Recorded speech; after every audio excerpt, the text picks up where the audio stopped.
کھلے آنکھ صلی اعلیٰ کہتے کہتے، کھلے آنکھ صلی اعلیٰ کہتے کہتے، کھلے آنکھ صلی اعلیٰ کہتے کہتے۔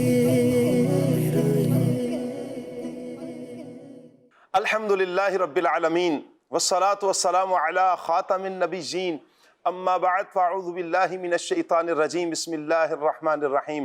الصلاة والسلام علیک یا رسول اللہ، الصلاة والسلام علیک یا حبیب اللہ، الصلاة والسلام علیک یا نبی اللہ وعلی آلک واصحابک یا نور اللہ۔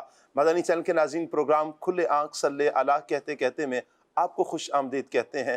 اللہ پاک سے دعا ہے اللہ پاک یہ صبح ہم سب کے لیے رحمتوں والی، برکتوں والی، سعادتوں والی اور نیکیوں والی بنائے، اور یوں ہی اللہ پاک ہماری ساری زندگی نیکیوں میں بسر کرنے کی ہمیں توفیق اللہ پاک عطا فرمائے۔ درود پاک کی فضیلت سنتے ہیں۔ حضرت عبد الرحمن بن سمرہ رضی اللہ تعالی عنہ سے روایت ہے، ایک دن نبی پاک صلی اللہ علیہ وسلم ہمارے پاس تشریف لائے اور ارشاد فرمایا، انی رأیت البارحۃ عجبا۔ میرے آقا صلی اللہ علیہ وسلم فرماتے ہیں گزشتہ رات میں نے ایک عجیب منظر دیکھا۔ منظر کیا تھا؟ وَرَأَيْتُ رَجُلًا مِّنْ أُمَّتِي يَزْحَفُ عَلَيَّ الصِّرَاطِ مَرَّةً وَيَحْبُو مَرَّةً۔ میں نے اپنے ایک امتی کو دیکھا کہ پل صراط پر کبھی گھٹنوں کے بل، کبھی پیٹ کے بل رینگ کر چل رہا ہے اور کبھی نیچے لٹک جاتا ہے۔ فجاءت صلاتہ علیہ، سبحان اللہ، پس اس کا مجھ پر پڑا ہوا درود پاک آیا۔ فاخذتہ بیدہ فاقامتہ علی الصراط حتی جاز، سبحان اللہ، اور اس نے یعنی درود پاک نے اس کا ہاتھ تھام کر اسے پل صراط پر کھڑا کر دیا حتیٰ کہ وہ سلامتی کے ساتھ پل صراط سے گزر گیا۔ یعنی درود پاک وہ عمل ہے کہ جو بندے کو عافیت کے ساتھ پل صراط سے گزارنے کا سبب ہے۔ اگر ہم چاہتے ہیں کہ ہم بھی پل صراط سے کل قیامت کے دن عافیت کے ساتھ گزر جائیں، آج نیت کریں انشاءاللہ پیارے آقا صلی اللہ علیہ وآلہ وسلم پر ہم زیادہ سے زیادہ درود پاک پڑھیں گے۔ صلو علی الحبیب صلی اللہ تعالی علی محمد صلی اللہ علیہ وآلہ وسلم۔ مدنی چینل کے ناظرین، تعلیم وہ چراغ ہدایت ہے جو جہالت کے اندھیروں کو روشنی میں بدل دیتی ہے۔ ان تعلیم انسان کو انسان بناتی ہے، انسان کے اندر سوچ، سمجھ، شعور اور کردار کی شفافیت کو پیدا کرنے والی چیز تعلیم ہے۔ دنیاوی تعلیم ہمیں کامیاب زندگی گزارنے کا جہاں درس دیتی ہے، وہیں پر دینی تعلیم اللہ تعالیٰ کی معرفت، اللہ پاک کی پہچان، مقصد حیات اور آخرت کی تیاری کا ذہن بھی دیتی ہے۔ یہی وجہ ہے کہ اسلام نے سب سے پہلا جو حکم اقرا دے کر واضح کر دیا کہ علم کے بغیر بندگی کا راستہ واضح نہیں ہوتا۔ اے مدنی چینل کے ناظرین، اگر میں اور آپ چاہتے ہیں کہ ہم اپنے اس معاشرے کو بدل دیں، اپنے آنے والی نسلوں کے اندر کردار کی شفافیت کو پیدا کرنا چاہتے ہیں، اگر دنیا اور آخرت میں کامیاب ہونا چاہتے ہیں، پھر علم کے زیور سے آراستہ ہو جائیں۔ علم انسان کو دنیا میں بھی اور آخرت میں بھی کامیاب کرتا ہے۔ آج کا ہمارا ٹاپک ہی تعلیم ہے۔ علم کیوں ضروری ہے، علم کے فوائد کیا ہیں، دنیاوی علم کے فوائد کیا ہیں، اور بالخصوص علم دین کے فوائد کیا ہیں۔ انشاءاللہ اس پر ہماری آج کی گفتگو رہے گی۔ مدنی چینل کے ناظرین آپ سے گزارش کریں گے آپ ہمارے ساتھ رہیے، انشاءاللہ بہت کچھ سیکھنے کو ملے گا۔ تلاوت بھی ہوگی، مبلغین سے ہم گفتگو بھی کریں گے، اور ساتھ نعت خوان اسلامی بھائی سے انشاءاللہ نعت بھی سنیں گے۔ آج ہمارے گیسٹ کون کون ہیں؟ سب سے پہلے تو ہم شاہ صاحب کو دعوت دیں گے، قاری ظہور شاہ صاحب کو مرحبا کہتے ہیں۔ شاہ صاحب ماشاءاللہ، مرحبا، السلام علیکم ورحمۃ اللہ وبرکاتہ، مرحبا۔ عبد الواجد بھائی کی آمد، مرحبا، کیا بات ہے عبد الواجد بھائی، السلام علیکم ورحمۃ اللہ۔ عدنان چشتی صاحب، ماشاءاللہ کیا شان ہے ہمارے عدنان چشتی صاحب کی۔ اویس بھائی بھی آج ہمارے ساتھ ہوں گے انشاءاللہ۔ آپ نے مدنی خبروں میں تو ان کی زیارت کی، آج کافی ٹائم بعد کھلے آنکھ صلی اعلیٰ میں بھی ان کی زیارت کریں گے۔ عدنان چشتی صاحب کے بعد عدنان شیخ عطائی، کیا بات ہے عدنان بھائی، وعلیکم السلام ورحمۃ اللہ۔ ٹھیک ہے، آپ خیریت سے ہیں؟ مرحبا۔ انشاءاللہ مدنی چینل کے ناظرین قرآن پاک کی تلاوت ہوگی، آپ توجہ کے ساتھ قرآن پاک کی تلاوت سنیں، انشاءاللہ قرآن کی برکات ہمیں نصیب ہوں گی۔ صلو علی الحبیب صلی اللہ تعالی علی محمد صلی اللہ علیہ وآلہ وسلم۔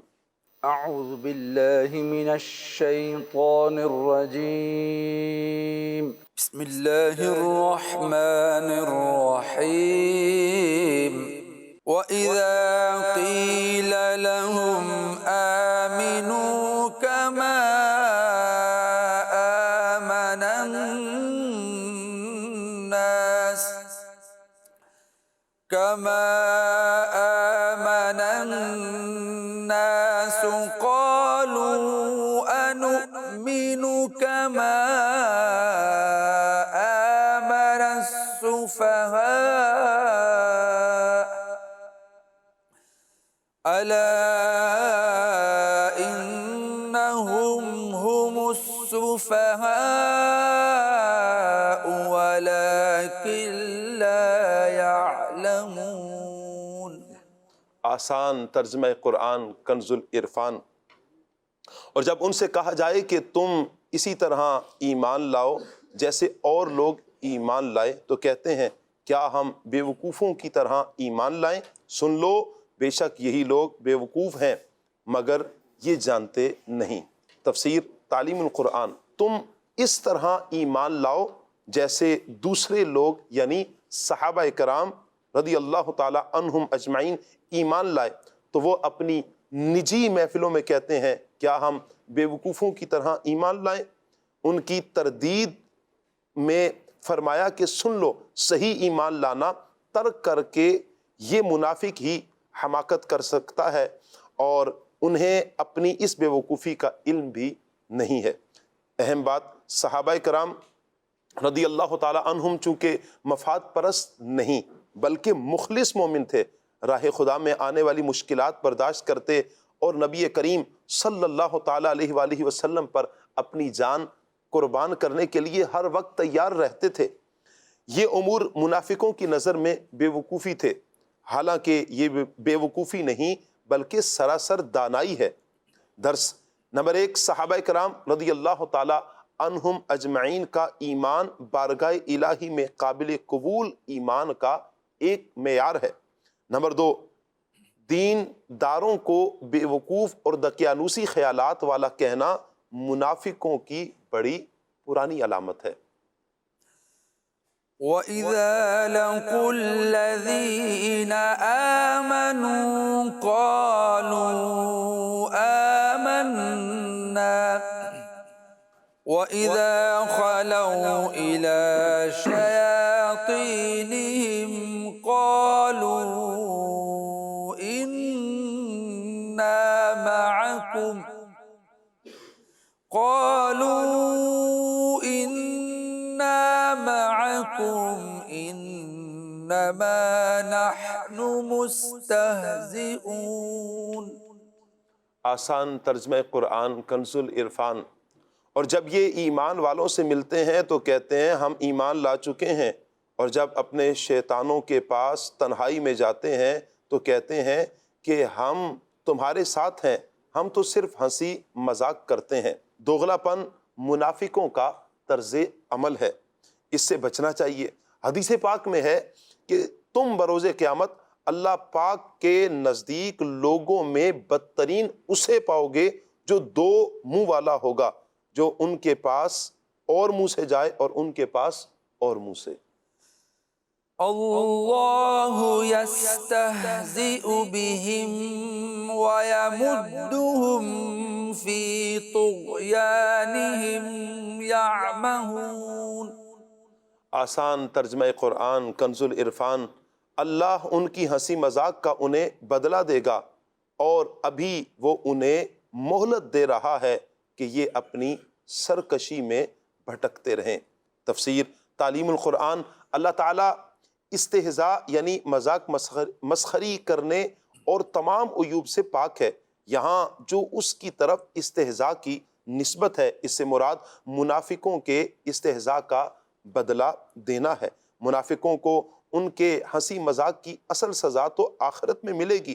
دنیا میں اللہ تعالیٰ نے ان کی فوری گرفت نہ فرمائی بلکہ انہیں مہلت دے کر ان کے حال پر چھوڑ دیا تاکہ وہ اپنے کفر اور سرکشی میں بھٹکتے رہیں اور ان کی اخروی سزا بڑی ہو. وَإِذَا قِيلَ لَهُمْ آمِنُوا كَمَا آمَنَ النَّاسُ قَالُوا أَنُؤْمِنُ كَمَا آمَنَ السُّفَهَاءُ أَلَا إِنَّهُمْ هُمُ السُّفَهَاءُ وَلَكِنْ لَا يَعْلَمُونَ وَإِذَا لَقُوا الَّذِينَ آمَنُوا قَالُوا آمَنَّا وَإِذَا خَلَوْا إِلَى شَيَاطِينِهِمْ قَالُوا إِنَّا مَعَكُمْ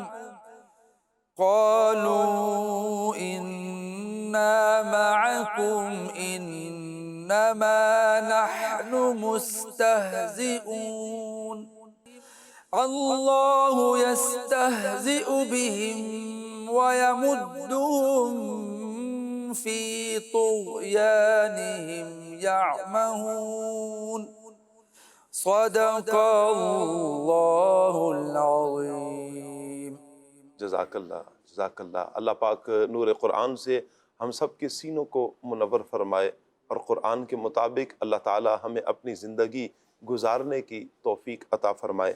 مدنی چینل کے ناظرین، قرآن پاک اللہ پاک کی وہ پیاری کتاب ہے جس میں انسان کی زندگی گزارنے کے بہت سے اصول بیان کیے گئے، جس میں انسان کو انسان بننے کا درس دیا گیا۔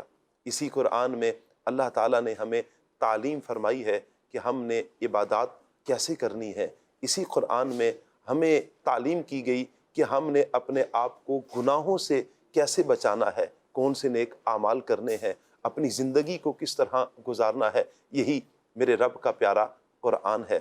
تعلیم آج کا ہمارا موضوع ہے۔ مدنی چینل کے ناظرین، آپ ہمارے ساتھ رہیں اور یہ پروگرام مکمل دیکھنے کی نیت کیجئے۔ انشاءاللہ علم دین کا ڈھیروں خزانہ ہمارے ہاتھ میں آئے گا۔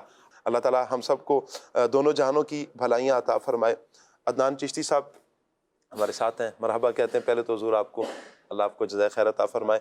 اچھا عدنان بھائی، جیسے ہمارا ٹاپک ہے تعلیم، تعلیم کیوں ضروری ہے، تعلیم کس حد تک ضروری ہے، انسان کو انسان بنانے والی تعلیم، اس کی اہمیت کیا ہے، قرآن اس حوالے سے ہماری کیا رہنمائی کرتا ہے؟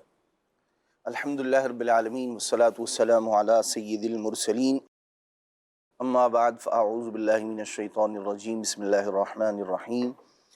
شاہ صاحب، ہم جب اسلام اور نبی کریم صلی اللہ تعالیٰ علیہ وآلہ وسلم کی تعلیمات کو دیکھتے ہیں تو نبی کریم صلی اللہ تعالیٰ علیہ وآلہ وسلم پر جو سب سے پہلی وحی نازل ہوتی ہے اس کا آغاز اقرا سے ہوتا ہے، جو تعلیم اور تعلم سے متعلق ہے، سیکھنے سے متعلق ہے، سکھائے جانے سے متعلق ہے۔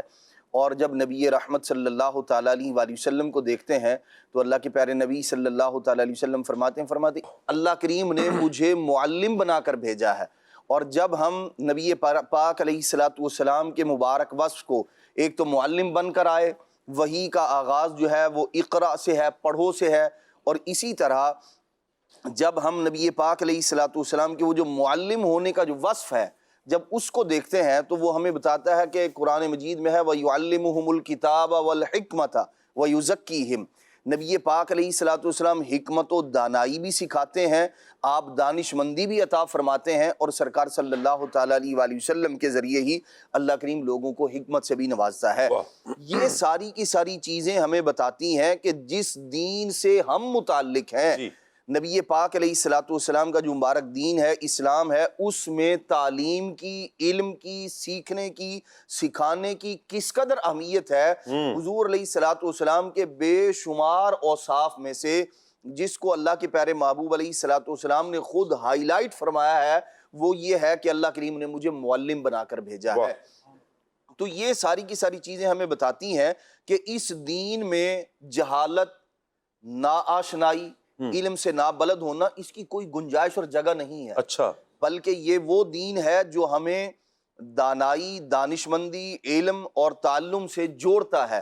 اور جب ہم قرآن مجید فرقان حمید کی طرف جو ہے وہ توجہ کرتے ہیں تو ہمیں پتہ چلتا ہے کائنات میں اللہ تبارک و تعالیٰ نے جو سب سے پہلی فضیلت کسی انسان کو، بلکہ جو سید الانسان ہے، انسانوں کے جو سردار ہیں، حضرت سیدنا آدم علیہ نبینا علیہ الصلوۃ والسلام، فرشتوں اور انسانوں میں جب اللہ تبارک و تعالیٰ نے فضیلت کا جو معیار مقرر کیا ہے کائنات میں، سب سے پہلی وجہ، ایک چیز کے مختلف اسباب ہو سکتے ہیں جی، لیکن جو سبب اللہ کریم نے بیان فرمایا وہ اللہ تبارک تعالیٰ نے نہ نسب کو بیان فرمایا، نہ حسب کو بیان فرمایا، نہ کسی قبیلے سے ہونے کو، بلکہ حضرت آدم علیہ الصلوۃ والسلام کو جو فرشتوں پر فضیلت عطا فرمائی ہے، وَعَلَّمَ آدَمَ الْأَسْمَاءَ كُلَّهَا، علم کے ذریعے اللہ تبارک و تعالیٰ نے آدم علیہ السلام کو فضیلت عطا فرمائی ہے۔ یوں کہہ سکتے ہیں عدنان بھائی کہ علم کا انسان کے ساتھ رشتہ اتنا ہی پرانا ہے، بالکل اتنا ہی جیسے ہی انسان کا جب سے انسان وجود کی ہے، جب سے یوں کہہ لیں تاریخ ہے، جی، جو حضرت سیدنا آدم علیہ السلام کو جو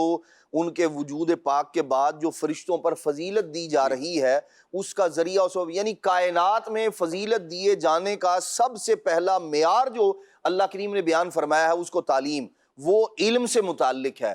تو یہ بات ہمیں جو ہے وہ سمجھانے کے لیے، بتانے کے لیے، ترغیب کے لیے یہ بہترین ہمارے لیے رہبر و رہنما ہے کہ اللہ تبارک و تعالیٰ نے فرشتوں پر جو فضیلت عطا فرمائی اس کا سبب بھی علم ذکر کیا گیا ہے۔ پھر قرآن مجید فرقان حمید کو آپ دیکھتے چلے جائیے، مختلف مقامات پر اللہ تبارک و تعالیٰ کہیں ارشاد فرماتا قُلْ هَلْ يَسْتَوِي الَّذِينَ يَعْلَمُونَ وَالَّذِينَ لَا يَعْلَمُونَ، ارشاد فرمایا علم والے، جاننے والے اور نہ جاننے والے کیا برابر ہو سکتے ہیں؟ نہیں برابر ہو سکتے۔ قرآن مجید فرقان حمید کی یہ آیت مقدسہ اور دیگر اور درجنوں آیات مبارکہ ایسی ہیں جو علم کی فضیلت کو بیان کرتی ہیں، اور نبی پاک صلی اللہ تعالیٰ علیہ وآلہ وسلم نے اور جب فضیلت کو بیان کرتی ہیں تو ظاہر سی بات ہے فضیلت اسی چیز کی ہوگی جس چیز کا اللہ اور اس کے رسول کی بارگاہ میں کوئی مقام و مرتبہ ہوگا، اور جو اس فضیلت والی چیز سے جڑتا چلا جائے گا وہ خود صاحب فضیلت ہوتا چلا جائے گا۔ کیا بات ہے! جیسے اس کو ہم دنیاوی اعتبار سے دیکھ لیں، وہ بھی ہمیں یعنی عقل صحیح بھی رہنمائی کرتی ہے۔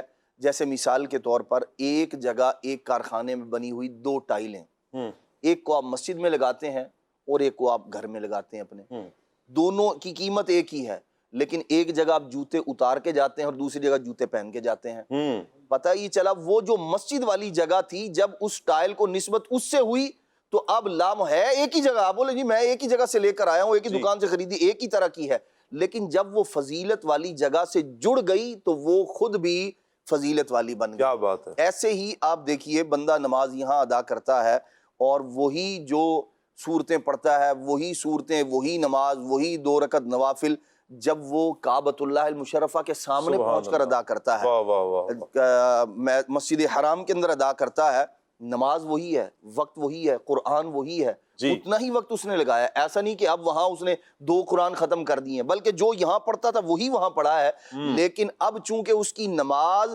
فضیلت والی جگہ کے ساتھ مل گئی ہے، اس کو نسبت ہو گئی ہے، اب وہ جو 2 رکعت تھی جو ایک نماز ہے وہ 1 لاکھ نماز کے برابر ہو گئی ہے۔ تو یہ یعنی شریعت نے بھی ہمیں معیار مقرر کیا، جب آدمی فضیلت والی چیز یعنی علم سے مل گیا، پہلے اگر وہ صاحب فضیلت نہ تھا تو اللہ رسول کی بارگاہ میں جس علم کی اہمیت ہے جب وہ اس سے مل گیا تو اللہ رسول کی بارگاہ میں بھی وہ شرف والا ہو گیا، مقام والا ہو گیا، مرتبے والا ہو گیا۔ اور ہر بندہ یہ چاہتا ہے اور ہمیں ترغیب بھی ہے شریعت کی کہ بندہ صاحب فضیلت، جو فضیلت والی شے ہے وہ علم ہے یا دیگر اور جو اشیاء ہے، ابھی چونکہ علم سے متعلق بات ہے، تعلیم سے متعلق بات ہے تو ابھی اسی کی بات کرتے ہیں، تو ہمیں چاہیے کہ اپنے آپ کو علم سے آراستہ و پیراستہ کریں، اور جب بندہ علم کے ساتھ مل جاتا ہے اب وہ اس کا نام یوں کہہ لیں کہ معاشرے میں اس کو عالم دین کہا جاتا ہے، دینی علم کے ساتھ ملا۔ اب پھر آگے مزید جو ہے وہ تفصیلات ہیں، جیسے جیسے جتنا اس میں علم آتا چلا جائے گا، مہارتیں پیدا ہوتی چلی جائیں گی، اس اعتبار سے اس کو تمغے جو ہے نا وہ لگتے چلے جائیں گے۔ بھائی وہ عالم دین ہے، پھر عالم دین سے اوپر جو ہے مفتی اسلام ہے، پھر اس کے بعد مجتہدین ہے، پھر ائمہ مجتہدین ہے، پھر مختلف جو ہے نا وہ درجات، جیسا جس کا علم بڑھتا چلا جائے گا اس اعتبار سے اس کو تمغے جو ہے وہ عطا کرتی ہے، دین شریعت جو ہے وہ عطا کرتا چلا جائے گا۔ تو یہ وہ چیزیں ہیں جو ہمیں بتاتی ہیں کہ بندہ مومن کو جہالت سے کوئی کام نہیں ہے، بالکل، بلکہ جو علم سے کورا ہے اس کا تو وہ خود جو ہے، یعنی یہ ایک ایسا اس کو صفت مذمومہ کہہ لیں، بری صفت کہہ لیں، کہ جو آدمی خود علم سے کورا ہے وہ بھی نہیں چاہتا کہ مجھے اس وصف کے ساتھ موسوم کیا جائے، مجھے ملایا جائے. یعنی جو جاہل ہے وہ بھی یہ نہیں کہتا کہ مجھے کوئی جاہل کہے، جاہل کہا جائے.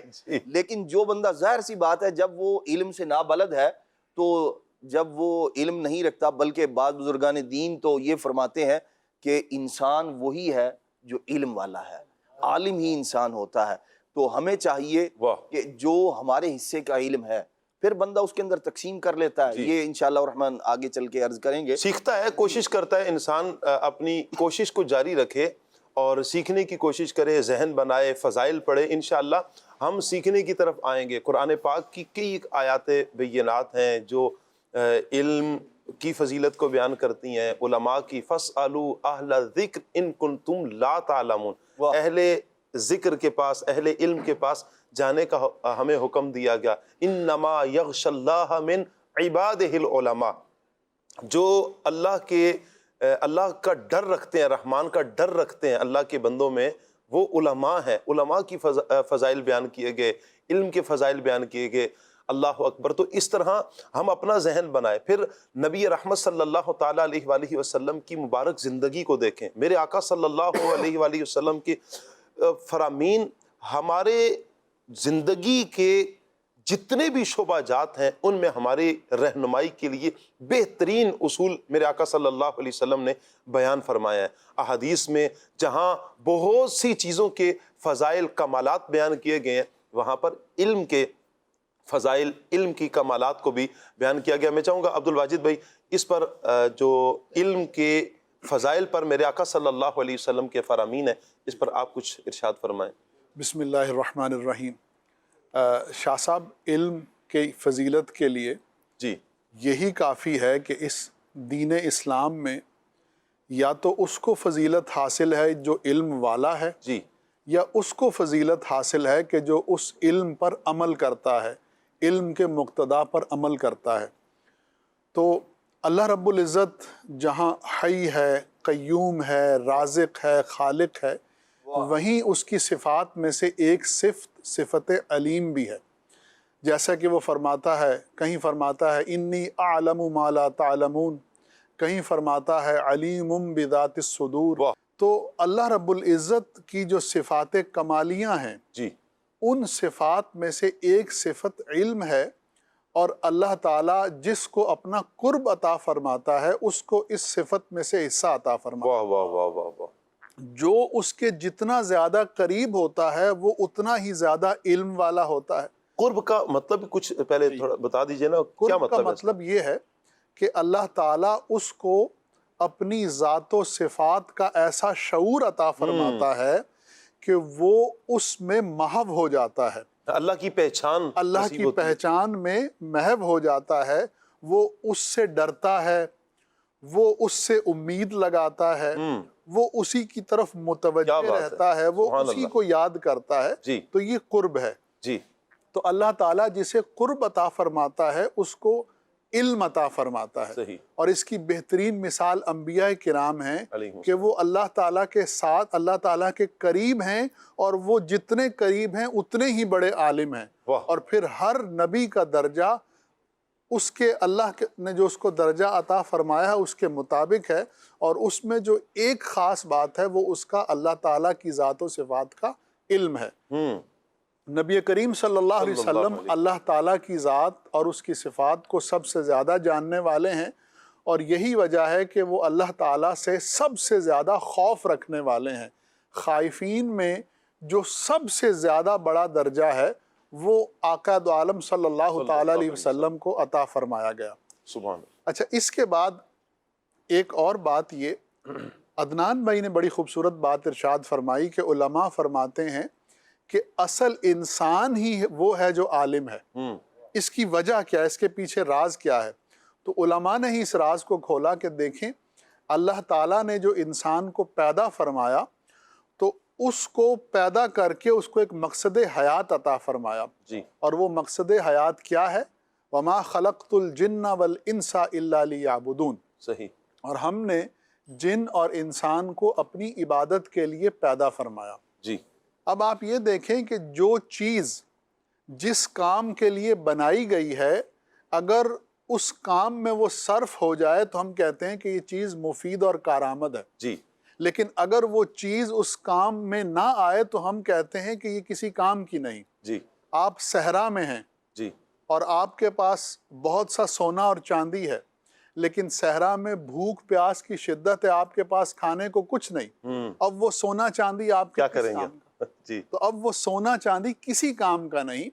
تو اسی طرح سے انسان جو ہے وہ پیدا کیا گیا ہے اللہ کی عبادت کے لیے، اس کی معرفت کے لیے، اس کو جاننے کے لیے. جی.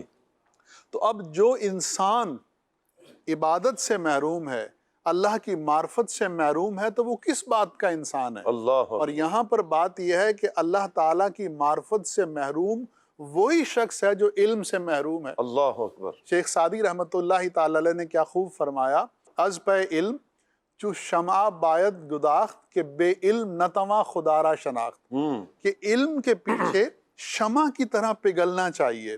اچھا. کیوں؟ کیونکہ جب تک علم حاصل نہیں ہوتا اس وقت تک اللہ تعالیٰ کی ذات کی معرفت نصیب نہیں ہوتی. اللہ اکبر. تو آقا دو عالم صلی اللہ علیہ وسلم نے اپنی امت کو علم دین حاصل کرنے کی ترغیب دلائی. تو کہیں احادیث میں فرمایا گیا کہ علم عبادت سے بہتر ہے.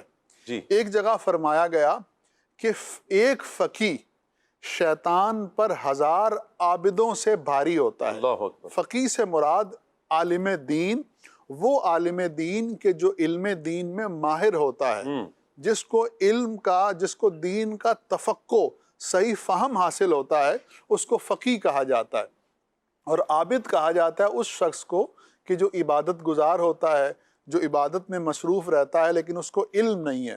تو حضور فرماتے ہیں کہ اگر 1000 عبادت گزار ایک طرف ہوں اور ایک عالم دین جو صحیح علم رکھتا ہے، دین کا صحیح علم کا شعور رکھتا ہے، وہ عالم دین شیطان پر ان 1000 عابدوں سے زیادہ بھاری ہوتا ہے. اللہ اکبر. کیوں؟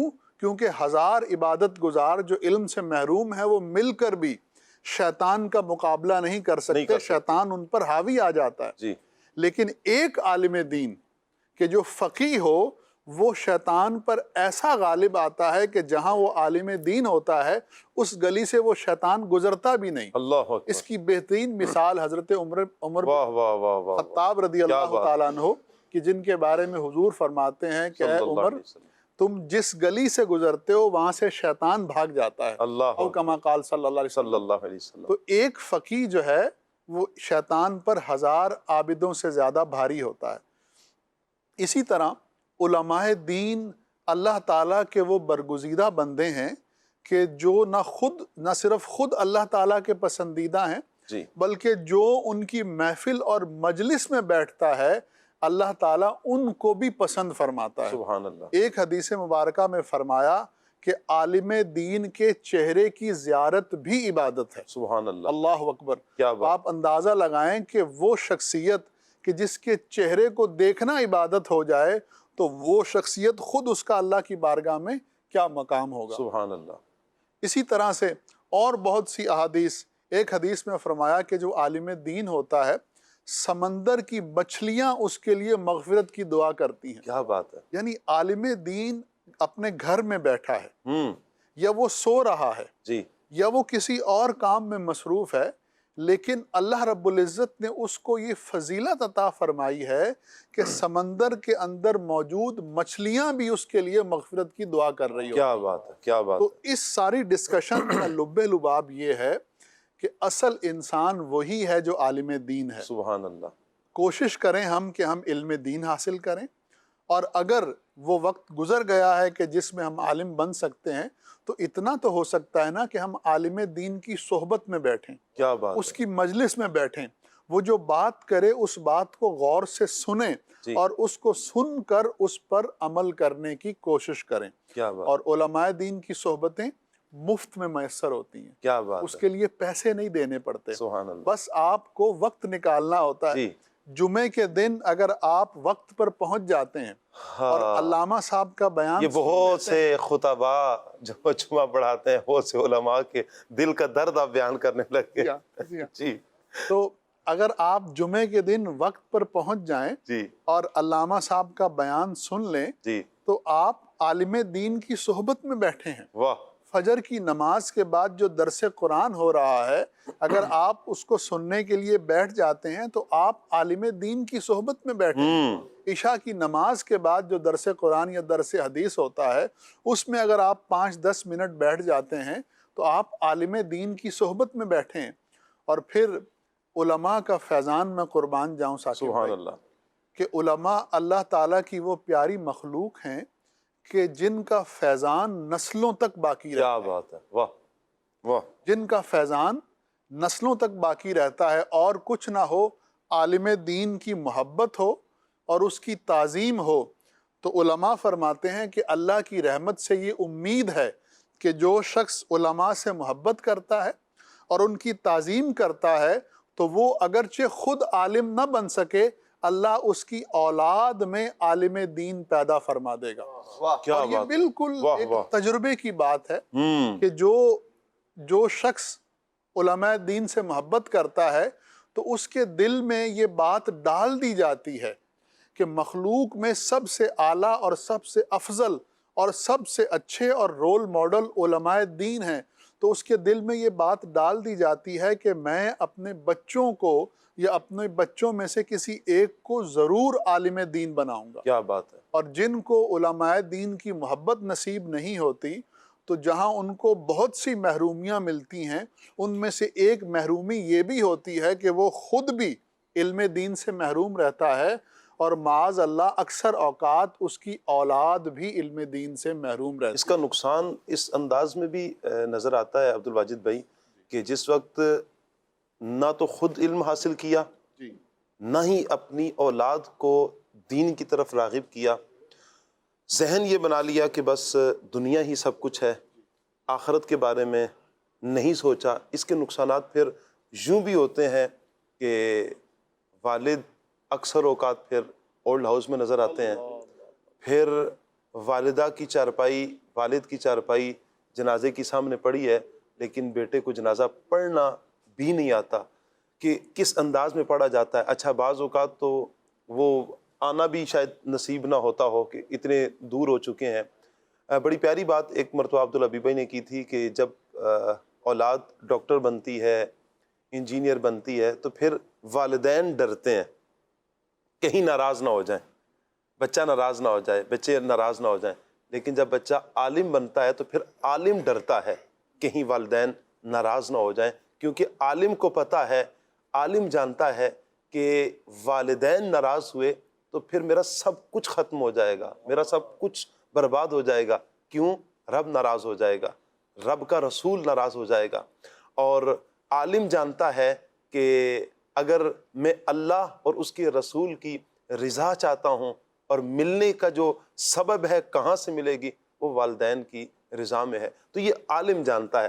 بڑی پیاری بات جو آپ صحبت کے حوالے سے فرما رہے ہیں، اس پر ایک حدیث مبارکہ بھی یاد آ رہی ہے۔ نبی پاک صلی اللہ علیہ وسلم نے فرمایا کہ عالم بن جاؤ، اللہ، جی عالم بن جاؤ، عالم نہیں بن سکتے طالب علم بن جاؤ، سبحان اللہ، واہ واہ، طالب علم نہیں بن سکتے تو ان کی صحبت اختیار کرنے والے، ان کی مجلس میں بیٹھنے والے بن جاؤ، یہ بھی نہیں ہو سکتا، فرمایا ان سے محبت کرنے والے بن جاؤ۔ چار باتیں بیان فرمایا کہ پانچویں نہ بننا، واہ واہ، بغض، اناد، عداوت، دشمنی یہ نہیں رکھنا، ہلاک ہو جاؤ گے، ہلاکت میں پڑ جاؤ گے، اس طرح کا مضمون ہے۔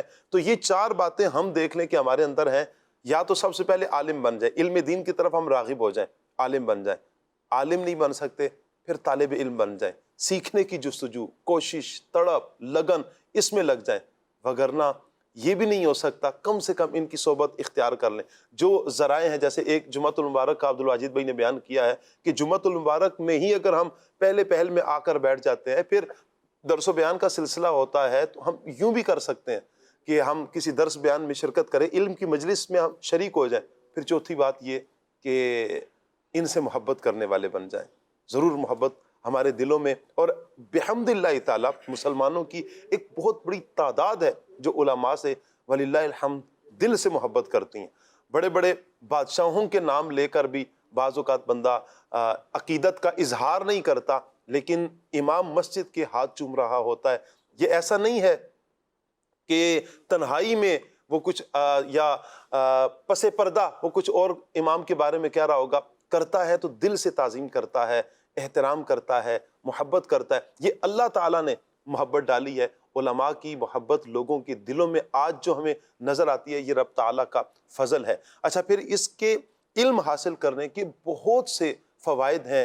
ہم دنیاوی اعتبار سے بھی دیکھیں بہت سے فوائد ہیں، اخروی اعتبار سے بھی بہت سے فوائد ہیں. میں چاہوں گا اویس بھائی اس حوالے سے آپ کچھ ارشاد فرمائیں کہ علم حاصل کریں ہمیں ملے گا کیا؟ انسان کی ایک لالچ ہوتی ہے نا، بھئی میں کچھ کام کروں، مجھے اس کا آؤٹ پٹ ملے، کچھ مجھے کوئی فائدہ ملے. تو اس کے فوائد کیا ہیں؟ کچھ ارشاد فرمائیں.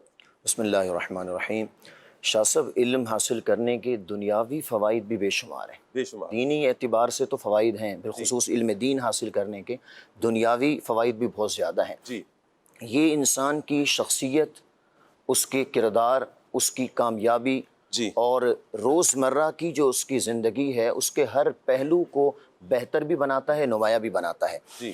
آپ دیکھیں کہ اللہ رب العالمین نے جنہیں علم حاصل کرنے کی توفیق عطا فرمائی ہے، علم عطا فرمایا ہے، جی. بعض اوقات ان کو ایسا مقام عطا فرما دیا جاتا ہے کہ دنیا داروں، بڑے بڑے مالداروں کو بھی یہ مقام عطا نہیں ہوتا. جیسے حضرت سیدنا ابن عباس، عبداللہ ابن عباس رضی اللہ تعالیٰ عنہ فرماتے ہیں کہ حضرت سیدنا سلیمان علیہ السلام، اللہ پاک کے پیارے نبی علیہ السلام جو ہیں، ان سے اللہ رب العالمین نے انہیں اختیار عطا فرمایا کہ آپ علم چاہیں، مال چاہیں یا سلطنت چاہیں، تو آپ نے علم کو منتخب فرمایا. اللہ رب العالمین نے علم کی برکت سے آپ کو مال بھی عطا فرما دیا اور سلطنت بھی عطا فرما دی، عزتیں عطا فرما دی، پوری دنیا میں آپ کی بادشاہت دی اور ہر چیز پر آپ بادشاہت فرماتے تھے. تو ایسے کئی واقعات ہیں کہ اللہ رب العالمین کی رضا کے لیے بالخصوص، اور ویسے بندہ جب علم حاصل کرتا ہے تو اللہ رب العالمین دین کے ساتھ ساتھ دنیاوی فوائد بھی اس کو بہت عطا فرماتا ہے. اور ویسے علم چاہے دنیاوی ہو دینی ہو، ہر اعتبار سے فائدہ مند ہی ہے. علم روشنی ہے، علم چراغ ہے. بلکہ میں نے ایک واقعہ پڑھا تھا کہ کسی بڑے ملک کے بادشاہ نے ایک چھوٹے ملک کے چھوٹے ملک پر حملہ کیا اور فتح حاصل کر لی. تو اس نے چھوٹے ملک کا جو بادشاہ تھا جسے فتح کر لیا، اس سے کہا کہ دیکھو تم اب تو ہماری قید میں ہو، تمہارا ملک بھی اب ہمارا حصہ بن چکا ہے، لیکن چونکہ تم بادشاہ تھے، ایک عزت والا مقام تمہیں حاصل تھا، تو میں چاہتا ہوں کہ تمہیں اپنی بادشاہت میں بھی کوئی عزت والا منصب، کوئی عزت والا مقام دوں، تو تم کیا لینا پسند کرو گے؟ تو اس بادشاہ نے کہا کہ آپ پھر مجھے علم سکھانے پر معمور کر دیجئے، میں علم حاصل بھی کرتا رہوں اور علم سکھاتا بھی رہوں. تو وہ جو بڑے ملک کا بادشاہ تھا وہ مسکراتے ہوئے کہنے لگا، اچھا تم پھر سے بادشاہ بننا چاہتے ہو؟ اچھا، علم حاصل کر کے، علم پھیلا کے تمہیں دوبارہ سے جو ہے وہ بادشاہت مل سکتی ہے. اور آپ یعنی علم حاصل کرنے والے کو بادشاہ، عالم کو بادشاہ کہا گیا، بادشاہ کہا گیا. اور کئی تو بادشاہ عالم کے سامنے جو ہے وہ زانو تلمس کرتے ہیں اور بیٹھتے ہیں سامنے آ کر. ہارون رشید جو ہے یہ حضرت سیدنا ابو یوسف، امام ابو یوسف رحمۃ اللہ علیہ کے پاس آ کر علم حاصل کرتا. اور جس طرح کی اس طرح کے کئی ایسے واقعات ہیں جو حیران کرنے والے ہیں. حضرت امام ابو یوسف رحمۃ اللہ تعالیٰ علیہ کی سیرت کو اگر پڑھیں تو ان کا ماضی کیسا کہ یتیمی کا دور امام ابو یوسف رحمۃ اللہ تعالیٰ علیہ دیکھتے ہیں، اور پھر آپ کی کیفیت یہ کہ والدہ دھاگا بناتی ہیں، اور اپنی حالت یہ کہ والدہ ان کو دھوبی گھاٹ پہ چھوڑ کر آتی ہیں کہ دھوبی سے کام سیکھیں تاکہ چار پیسے ملے اور گھر کا گزارا ہو. لیکن امام اعظم ابو حنیفہ رحمۃ اللہ تعالیٰ علیہ کی صحبت آپ کو کیسی بھاتی ہے. اور ایک دن والدہ جا کر امام اعظم سے کہتی ہیں کہ یہ آپ ہی کے مجلس میں آ کر بیٹھتے ہیں، تو آپ ایسا کریں نا کہ یہ ادھر کام پہ لگ جائے تاکہ کام پہ توجہ دے، آگے کی زندگی اس کی سکھی ہو جائے گی. امام اعظم رحمۃ اللہ تعالیٰ علیہ کہا نا کہ مومن کی فراست سے بچے وہ اللہ کے نور سے دیکھتا ہے. امام اعظم رحمۃ اللہ تعالیٰ نے فرمایا کہ ایک وقت آئے گا، اسے علم حاصل کرنے دو کہ یہ اس وقت کا جو دیسی گھی میں تیار کیا ہوا باداموں کا یہ حلوہ اور فالودہ یہ کھائے گا. اس وقت کی فیوریٹ ڈش یہ سب سے یوں کہیں کہ مہنگی اور فیوریٹ ڈش یہ تھی، اور کہا کہ یہ کھائے گا. والدہ بھی حیران تھی، یہ کیسے ہو سکے گا؟ عام غریب اور یہ یتیمی کا دور دیکھے اور یہ کیسے کھائیں گے، کیسی باتیں کرتے ہیں۔ لیکن پھر وہ وقت بھی آیا کہ جب خلیفہ امام ابو یوسف رحمۃ اللہ تعالیٰ علیہ کے پاس آیا اور اس نے آ کر کہا کہ حضور دسترخوان سجائیں، میں آج کوئی اسپیشل لے کر آیا ہوں۔ یہ وہ ہے کہ جو ہر روز نہیں بنایا جاتا، اس پہ محنت بہت لگتی ہے اور ہر روز نہیں بنایا جاتا، کبھی کبھار بنتا ہے۔ کہا کیا ہے؟ اس نے بتایا کہ یہ باداموں کا اور یہ اس کا حلوہ ہے اور فالودہ ہے۔ آپ مسکرائے اور مسکرا کر کہا کہ میرے استاد محترم امام اعظم ابو حنیفہ رحمۃ اللہ تعالیٰ نے جو فرمایا تھا آج وہ سچ ہو گیا ہے۔ تو یوں آپ دیکھیں کہ علم حاصل کیا، علم کی برکت اللہ تبارک و تعالیٰ نے یہ بھی عطا فرمائی۔ ایک تو امام اعظم رحمۃ اللہ تعالیٰ علیہ کا جو فرمان تھا وہ بھی پورا ہوا، اور پھر وقت کا بادشاہ آپ کی خدمت میں حاضر ہو رہا ہے۔ کیا بات ہے؟ تو علم دین بالخصوص اور عمومی طور پر جو ہے وہ علم حاصل کرنا اپنی زندگی میں شامل کیجیے۔ ہمارے ہاں مالی اعتبار سے مضبوط ہونا تو ہر ایک کی خواہش ہے، تھوڑی شہرت ہو جائے، کچھ مالی اعتبار سے مضبوط ہو جائیں، مال ہمارے پاس آ جائے، بس پیسہ ہونا چاہیے، بھلے علم ہو یا نہ ہو۔ لیکن حقیقت میں مال سے بہت زیادہ فائدہ مند چیز علم دین ہے۔ جناب سیدنا علی المرتضیٰ شیر خدا رضی اللہ تعالیٰ عنہ سے منقول ہے، آپ نے فرمایا علم مال سے 7 وجوہات کی بنا پر افضل ہے۔ پہلا، علم انبیاء کرام علیہ الصلوۃ والسلام کی میراث ہے اور مال فرعونوں کی۔ علم انبیاء کرام علیہ الصلوۃ والسلام کی میراث ہے اور مال فرعونوں کی۔ نمبر 2، علم خرچ کرنے سے کم نہیں ہوتا مگر مال خرچ کرنے سے کم ہو جاتا ہے۔ ڈھیروں بوریاں بھی بھری ہوئی ہیں، خرچ کرنے پہ آؤ تو ختم، لیکن علم جتنا بندہ پھیلاتا رہے گا اس کا علم مزید بڑھتا رہے گا اور ذوق بڑھتا رہے گا کہ میں مزید علم حاصل کروں۔ آپ نے فرمایا مال کی حفاظت انسان کرتا ہے، مال کی حفاظت انسان کرتا ہے جبکہ علم والے کی حفاظت کرتا ہے۔ آپ نے فرمایا مال دنیا ہی میں رہتا ہے جبکہ علم قبر میں ساتھ جاتا ہے۔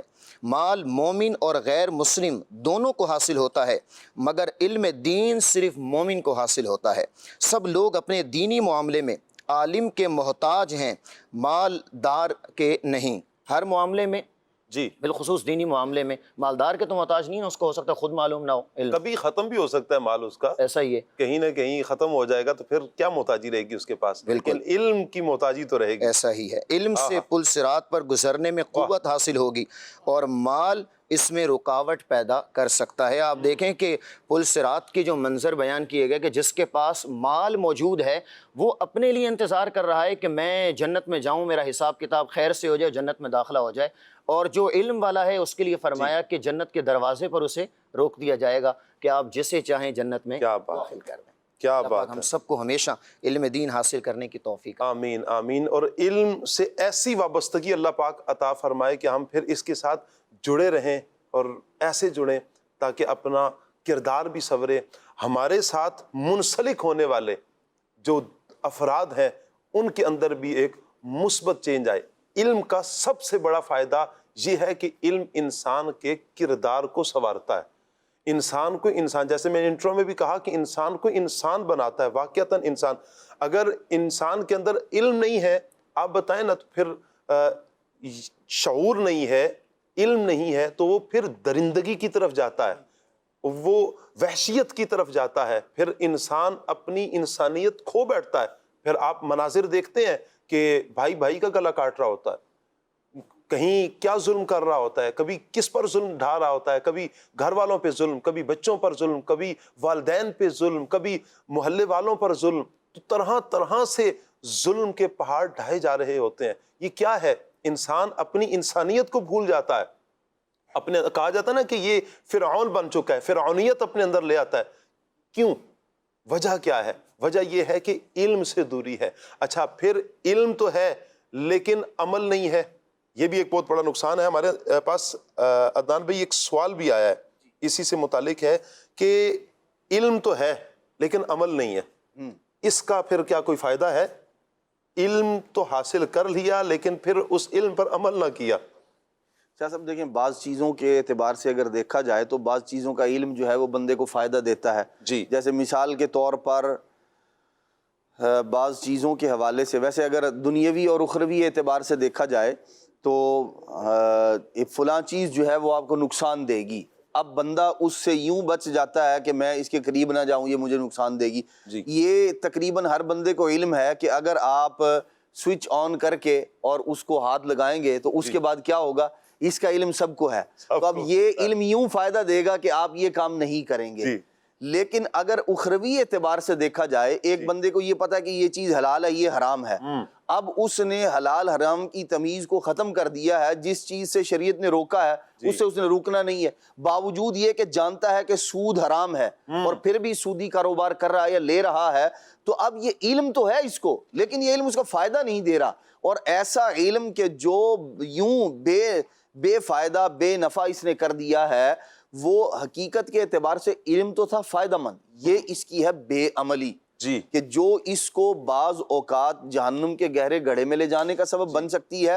اور بعض اوقات ایسا ہوتا ہے کہ جب آدمی دینی اعتبار سے کسی حکم کی نافرمانی کرتا ہے اس کے جانتے بوجھتے، تو بعض اوقات اس کا عذاب اور زیادہ سخت ہو جاتا ہے. وہ کیونکہ ایک تو اسے علم ہے اس چیز کا، اور پھر وہ جان بوجھ کر اس کام کے اندر پڑ رہا ہے، تو بعض صورتوں میں اس کی جو ہے، اس کا جو عذاب ہے، اس کی پکڑ جو ہے وہ دیگر لوگوں کے مقابلے میں سخت ہو سکتی ہے. تو یوں بندہ مومن کو چاہیے، علم کا اصل مقصد ہے کیا، وہ بندے کے اندر شعور پیدا کرتا ہے، آگاہی پیدا کرتا ہے، اور انسان کو برے بھلے میں، غلط صحیح میں تمیز پیدا کرتا ہے. اور یہی وہ چیز ہے جو انسان کو جانوروں سے ممتاز کرتی ہے. ورنہ اگر انسان نے علم ہونے کے باوجود وہ سب کچھ کرنا ہے جو اس کے لیے نقصان دہ ہے، وہ سب کچھ کرنا ہے جو اللہ تبارک تعالیٰ کو ناراض کرنے والی چیزیں ہیں، تو پھر اس علم کے حاصل کرنے کا اس کو فائدہ کیا؟ فائدہ نہیں. اب وہ جو وقت اس نے گزارا ہے، اگر وہ دینی علم تھا، جیسے مثال کے طور پر قرآن مجید سمجھنے کا علم تھا، تفاسیر کا علم تھا، احادیث مبارکہ کا علم تھا، تو وہ وقت جو اس نے گزارا وہ ضرور اس کے لیے فائدہ مند ہے. لیکن جو علم سے حاصل ہونے والا نفع تھا، فائدہ تھا، جس نے اس کو مزین کرنا تھا، وہ یہ معاملہ نہ ہونا ابو الحکم ہو کر بندہ ابو جہل بن جائے، معلوم تو ہو سب کچھ لیکن اس کے باوجود ایسا جاہل ہو جائے کہ دنیا اس کو ابو جہل، جاہلوں کو پاپ کے نام سے جو ہے وہ پکارے. تو بندے کو ایسے علم سے، نبی پاک علیہ الصلوۃ والسلام نے دعا جب بھی علم کی مانگی ہے تو اس علم کے بارے میں دعا مانگی ہے جو فائدہ دینے والا ہو. تو ہمیں بھی چاہیے کہ اللہ تبارک و تعالیٰ سے اسی علم کا سوال کریں جو فائدہ دینے والا، جو میری ذات کو فائدہ دے، جو مجھ سے منسلک افراد کو فائدہ دے. اور اسی لیے نبی کریم صلی اللہ تعالیٰ علیہ وآلہ وسلم نے وہ ایک حدیث پاک میں جو اخروی فوائد ہیں علم دین کے، وہ نبی پاک علیہ السلام نے بیان فرمایا کہ بندہ چلا جاتا ہے دنیا سے لیکن اس کے باوجود اس کا علم اسے فائدہ دیتا ہے. اس کا وہ جو ایک کام چھوڑ کر گیا ہے وہ بندے کو آخرت میں اس کا فائدہ ہوتا رہتا ہے. اور وہ جو فائدہ مند کام ہے اس کے بارے میں ارشاد فرمایا جس کا ثواب بندے کو پہنچتا رہتا ہے، فرمایا او علم ينتفع به، وہ علم جس سے لوگ فائدہ اٹھائیں. تو بندے کو انتخاب بھی ایسا ہی کرنا چاہیے. علم وہ جب آپ حاصل کر رہے ہیں اس علم کا انتخاب کریں. علم محض صرف معلومات کے لیے ہو، کے بعد معلومات جمع کیے جا رہا اس کا کوئی فائدہ نہیں ہوتا. وہ ایسے ہی آپ لادے جائیں اپنے اوپر جس نے کوئی فائدہ نہیں دینا، نہ آپ نے فائدہ اٹھانا ہے. تو ایسے علم سے بندے کو چاہیے اس علم کی طرف منتقل ہو جو میری ذات کے لیے بھی فائدہ مند ہو اور لوگوں کے لیے بھی فائدہ مند ہو. یہ تو یوں ہی ہو گیا کہ علم حاصل کرنے کے لیے اپنا ٹائم تو لگایا، اپنی جان تو گوا دی، لیکن عمل نہ کر کے اس سارے ٹائم پر پانی پھیر دیا. سارا ٹائم یوں کہیں کہ ضائع ہو گیا. اور کل قیامت کے دن اسی بارے میں پوچھا بھی جائے گا کہ اپنے علم پر عمل کتنا کیا. جہاں پر 4 سوال کہا جاتا ہے کہ تمہیں جوانی دی تو جوانی کیسے گزاری، تو نے عمر کیسے گزاری، مال کہاں سے کمایا، مال خرچ کہاں پر کیا. وہاں پر ایک سوال یہ بھی بیان کیا جاتا ہے کہ علم کے بارے میں سوال ہوگا کہ اپنے علم پر عمل کتنا کیا. عمل کے بغیر تو یوں کہیں کہ زندگی ہی ادھوری ہے. اچھا، پھر علم اور تربیت، یہ بھی کہا جاتا ہے کہ تعلیم اور تربیت ان میں فرق کیا ہے؟ عبد الواجد بھائی، کیا ان میں کوئی یہ تعلیم الگ ہے، تربیت الگ ہے، ان میں کوئی فرق ہے یا یہ دونوں ایک ہی چیز ہیں؟ جی، جیسے یہ 2 الفاظ مختلف ہیں ایسے ہی یہ 2 مختلف کنسیپٹ بھی ہیں. اچھا، تعلیم اور چیز ہے جس کا تعلق علم کے ساتھ ہے، جاننے کے ساتھ ہے، اور تربیت ایک اور چیز ہے جس کا تعلق سیلف ڈسپلن کے ساتھ ہے کہ آپ اپنے آپ کو ڈسپلنڈ کرتے ہیں. جی. قرآن کریم میں آقا دو عالم صلی اللہ تعالی علیہ وسلم کے جو نبوت کے منصب کے حوالے سے جو چیزیں بتائی گئی ہیں ان میں سے ایک یہ بھی ہے کہ یعلمہم الکتاب والحکمہ ویزکیہم، کہ یہ پیارے نبی صلی اللہ تعالی علیہ وسلم اپنی امت کو کتاب اور حکمت کا علم عطا فرماتے ہیں اور ان کی تربیت کرتے ہیں. تو یزکیہم یعنی تربیت کرتے ہیں. اب اس تربیت سے مراد کیا ہے؟ اس سے مراد یہ ہے کہ ظاہر کے احکام پر تو عمل ہوگا، اس کے ساتھ ساتھ ان کے باطن کو بھی اللہ کی معرفت اور اس کے نور سے آراستہ کرتے ہیں. کیا بات ہے. تو تربیت تعلیم کے ساتھ شاہ صاحب بہت ضروری ہوتی ہے. آج کل ہم اپنے معاشرے میں دیکھ رہے ہیں کہ لوگوں کے پاس علم تو بہت ہے، بڑی بڑی ڈگریز ہیں، اگر ان کی عمر 30 سال ہے اور وہ پی ایچ ڈی کر چکے ہیں تو پی ایچ ڈی کرنے کے لیے آپ کو کم و بیش 21 سال پڑھنا پڑتا ہے، 18 سے 21 سال. تو ایک شخص ہے جس کی عمر 30 سال ہے، جی. وہ 18 سے 21 سال تک پڑھتا رہا ہے. جی. اس نے تعلیم میں، علم میں یہ وقت صرف کیا ہے، لیکن اس کے باوجود وہ علم اس کے کردار میں نظر نہیں آتا. تو بعض اوقات ایسا ہوتا ہے کہ آپ 20 سال تعلیم و تعلم کے پروسیس میں لگا دیتے ہیں لیکن وہ علم آپ کو فائدہ نہیں دے رہا ہوتا. تو اس کی وجہ یہ ہے کہ آپ نے تعلیم تو حاصل کی لیکن تربیت نہ لی. اب یہاں پر ایک بہت ضروری بات، تربیت کسی تربیت کرنے والے سے ملتی ہے. یہ بات یاد رکھیے، تربیت جو ہے کسی تربیت کرنے والے سے ملتی ہے، صرف کتاب پڑھنے سے نہیں ملتی. فار ایگزامپل آپ کی والدہ ہیں، انہوں نے بچپن سے آپ کو سکھایا کہ بیٹا ہاتھ ایسے دھونے ہیں، جب کسی کے گھر جانا ہے تو ایسے بیہیو کرنا ہے، جب کسی کے گھر یا اپنے گھر دسترخوان پر بیٹھنا ہے تو کھانا اس طریقے سے کھانا ہے. یہ تربیت ہے. اب یہ تربیت آپ کی والدہ نے آپ کی بچپن سے کی تو آپ کی ذات میں ایک ڈسپلن پیدا ہوا اور آپ جو ہے ایک ڈسپلن شخصیت کے مالک بنے. تو تربیت کسی کے کرنے سے ہوتی ہے تو اپنے آپ کو کسی کی تربیت میں دیں. ہمارے ہاں یعنی اسلامی جو ماحول ہوتا ہے اس میں ایک عالم دین ہوتا ہے اور ایک ہوتا ہے مرشد. عالم دین علم دیتا ہے اور مرشد تربیت دیتا ہے. سبحان اللہ. اب بعض اوقات ایسا ہوتا ہے کہ دونوں چیزیں ایک ہی شخصیت میں جمع ہو جاتی ہیں. اس کی بہترین مثال جیسے امیر اہل سنت دامت برکاتہم العالیہ کہ آپ مدنی مذاکرے کے ذریعے علم بھی عطا فرماتے ہیں اور مدنی قافلے کے ذریعے تربیت کا بھی آپ نے اہتمام فرمایا ہے. کیا بات ہے. تو تعلیم کے ساتھ تربیت ہوگی تو وہ علم اور تعلیم نافع ہوگا، اور اگر تربیت نہیں ہوگی تو بعض اوقات وہ علم نافع نہیں رہے گا.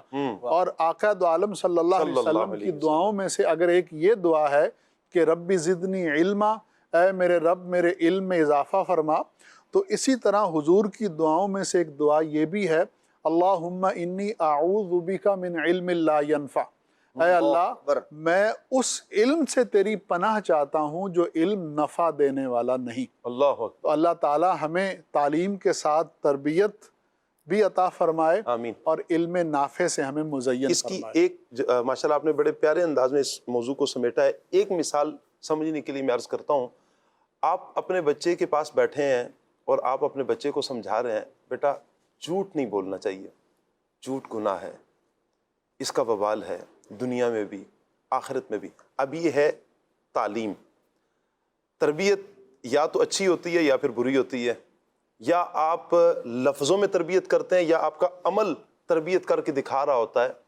آپ نے ابھی کچھ دیر پہلے بچے کو کہا کہ جھوٹ نہیں بولنا چاہیے، جھوٹ گناہ ہے، اللہ کی ناراضی کا سبب ہے. باہر بیل بجتی ہے اور کوئی آ کر باہر آپ کو یاد کرتا ہے اور آپ نے بچے کو کہا کہ جاؤ ان کو کہہ دو کہ ابو گھر پہ نہیں ہے. یہ تھی تربیت، اور یہ ہے غلط تربیت. ابھی آپ نے کہا تھا کہ جھوٹ بولنا برا ہے. اب بچے نے کیا سیکھا؟ ادھر مجھے تربیت دی جا رہی تھی، تعلیم دی جا رہی تھی کہ جھوٹ نہیں بولنا، اور ادھر والد کا عمل یہ ہے کہ تربیت اس طرح کی ہو رہی ہے. تو یہ غلط تربیت ہے. تربیت کرنی ہے تو اچھی تربیت کرنی ہے. سیکھنا ہے، پہلے سمجھنا ہے اور پھر اس پر اچھے سے عمل کرنا ہے، انشاءاللہ فائدہ ہوگا۔ آپ کی کچھ کالز ہیں، کال لیتے ہیں۔ میرا ثاقب شاہ صاحب سے یہ سوال ہے کہ علم حاصل کرنا ہر مسلمان پر کیوں فرض کیا گیا ہے؟ اس کا جواب ارشاد فرما دیں، جزاک اللہ خیرا۔ جی اویس بھائی کچھ ارشاد فرمائیں اس حوالے سے۔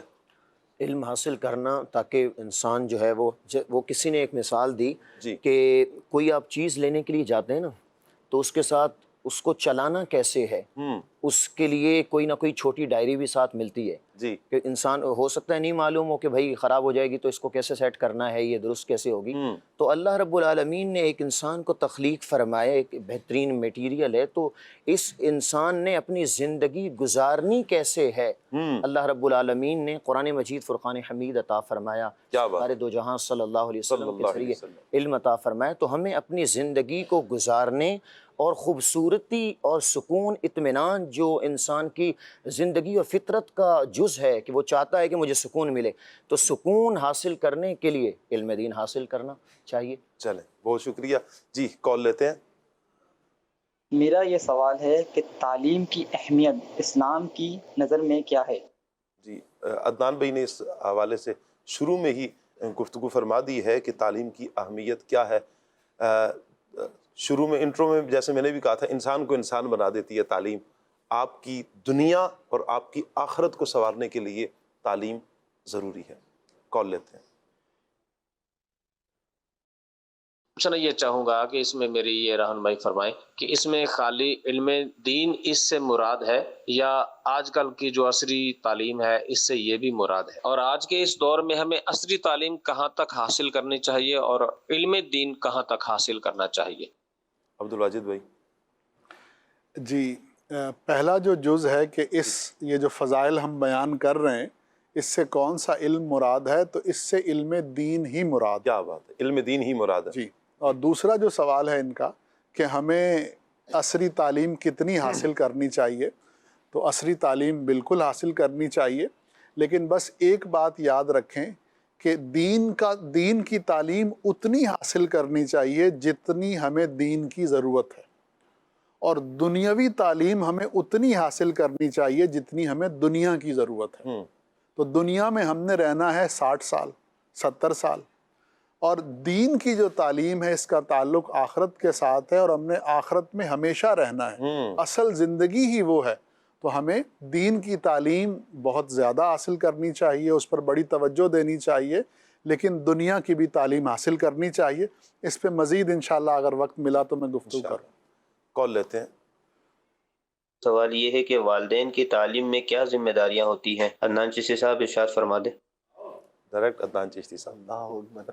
دیکھیں والدین کی ذمہ داری ظاہر سی بات ہے، بچے کی عمر کے ساتھ ساتھ جو ہے وہ بڑھتی چلی جاتی ہے، یعنی وہ درجہ بدرجہ ہے۔ جی پہلا جو چھوٹا بچہ ہے تو اس کی تعلیم و تربیت اس کی عمر کے اعتبار سے ہے، اس کو مینرز، اس کو کھانا پینا، دیگر چیزیں، اگر مثال کے طور پر آپ رشتہ داروں کے ہاں جاتے ہیں تو وہاں اس کا انداز کیسا ہونا چاہیے، تو معاشرے میں رہن سہن، جو فرائض واجبات کا علم ہے اس کے ساتھ ساتھ جو اخلاقیات ہیں، جو مروت کا تقاضا ہوا کرتی ہیں، وہ چیزیں بھی والدین نے ہی سکھانی ہوتی ہیں۔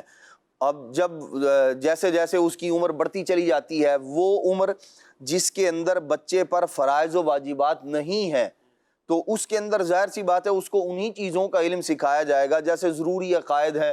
عام طور پر چھوٹے بچوں کو یہ بات سکھائی جاتی ہے اور انہیں معلوم ہوتا ہے ہمیں کس نے پیدا کیا ہے، اللہ تبارک تعالیٰ نے پیدا کیا ہے۔ تو یوں درجہ بدرجہ والدین کی ذمہ داری ہوتی ہے کہ جو چیزیں اہم، الاہم فالاہم، جو سب سے پہلے اہم ہے پہلے وہ سکھائیں، اور اس کے بعد پھر جو اہم ہے وہ سکھائیں، فضولیات سے بچے کو بچائیں۔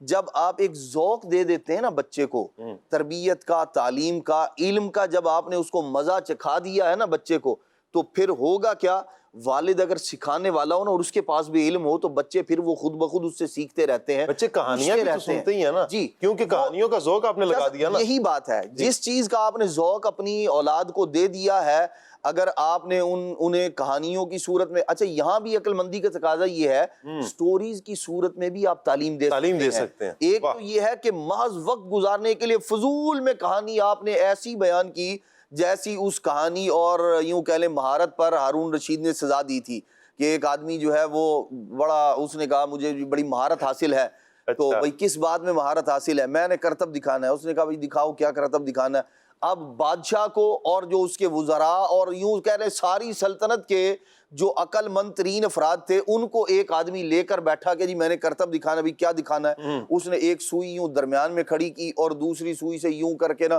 دوسری سوئی پھینکی تو وہ اس کے سوراخ میں سے گزر گئی۔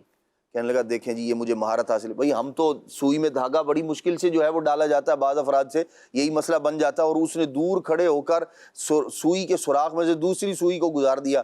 بادشاہ بڑا حیران ہوا، کہنے لگا اس کو جو ہے نا اتنی اشرفیاں دی جائیں، اور جتنی اشرفیاں دی جائیں اتنے اس کو درے لگائے جائیں، کوڑے بھی مارے جائیں۔ اس نے کہا جی یہ کیا بات؟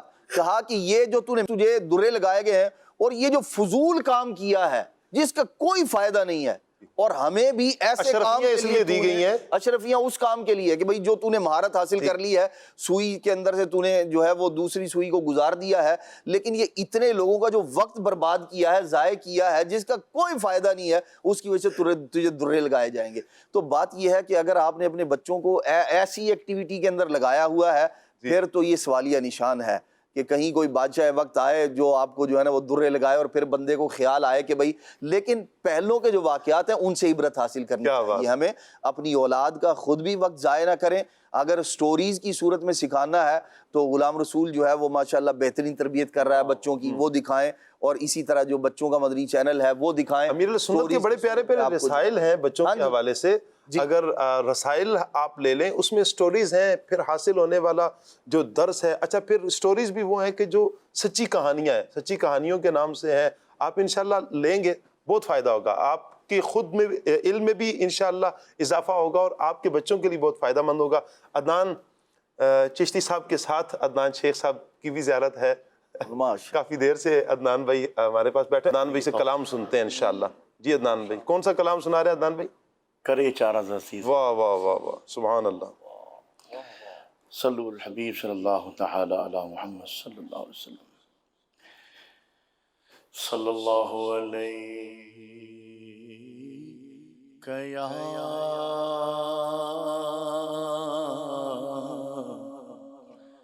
یا رسول اللہ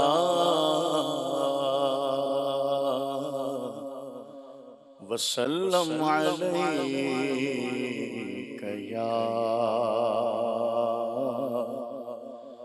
حبیب اللہ۔ دنیا میں ہر آفت سے بچانا مولا، عقبا میں نہ کچھ رنج دکھانا مولا۔ بیٹھوں جو درے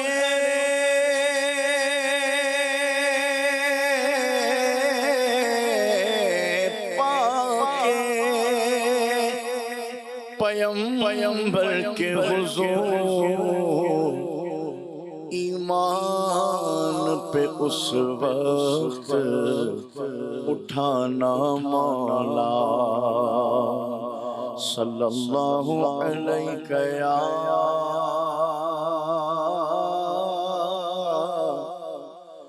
یا رسول اللہ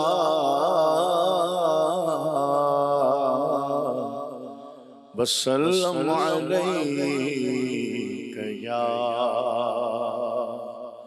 حبیب اللہ۔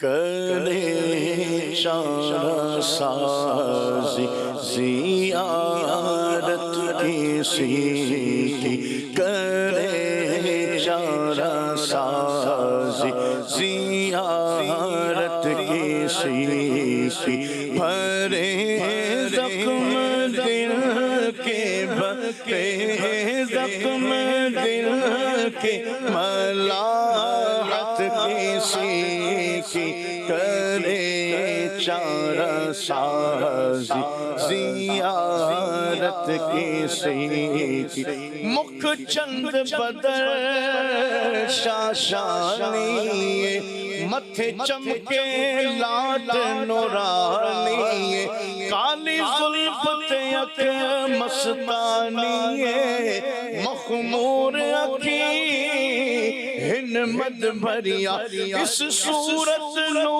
میں جانا کھا تے جانے جہانا کھا سچ آکھا میں رب دی شان آکھا جس شان تو شانہ سب بڑھیا سبحان اللہ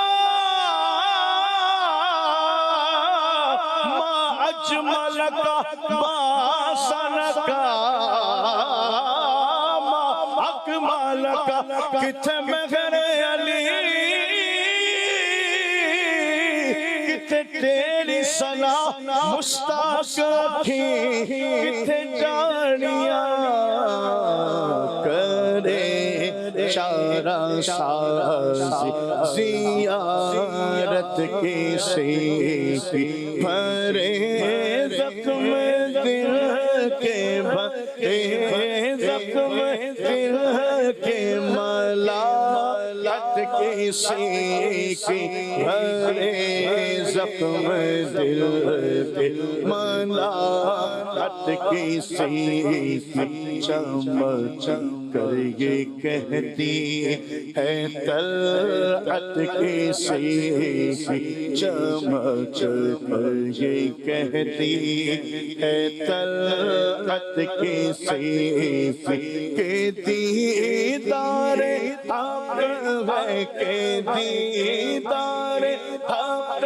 ہے زیارت کی سیکی کہ دیدار حق ہے زیارت کی سیکی کہ دیدار حق ہے زیارت کی سیکی دیکھنے والے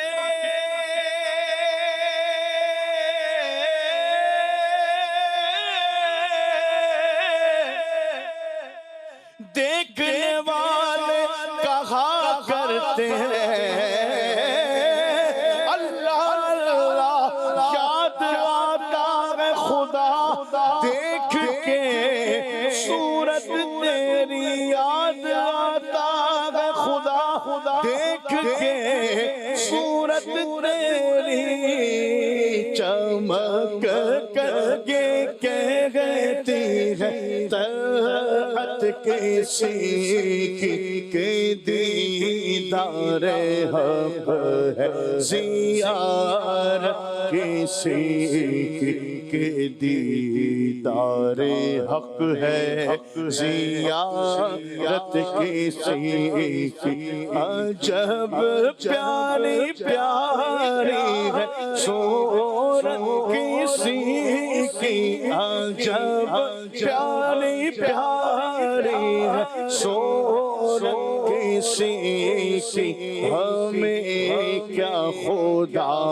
کو ہے الفت کی سیکی ہمیں کیا خدا کو ہے الفت کی سیکی ہمیں کیا خدا کو ہے الفت کی سیکی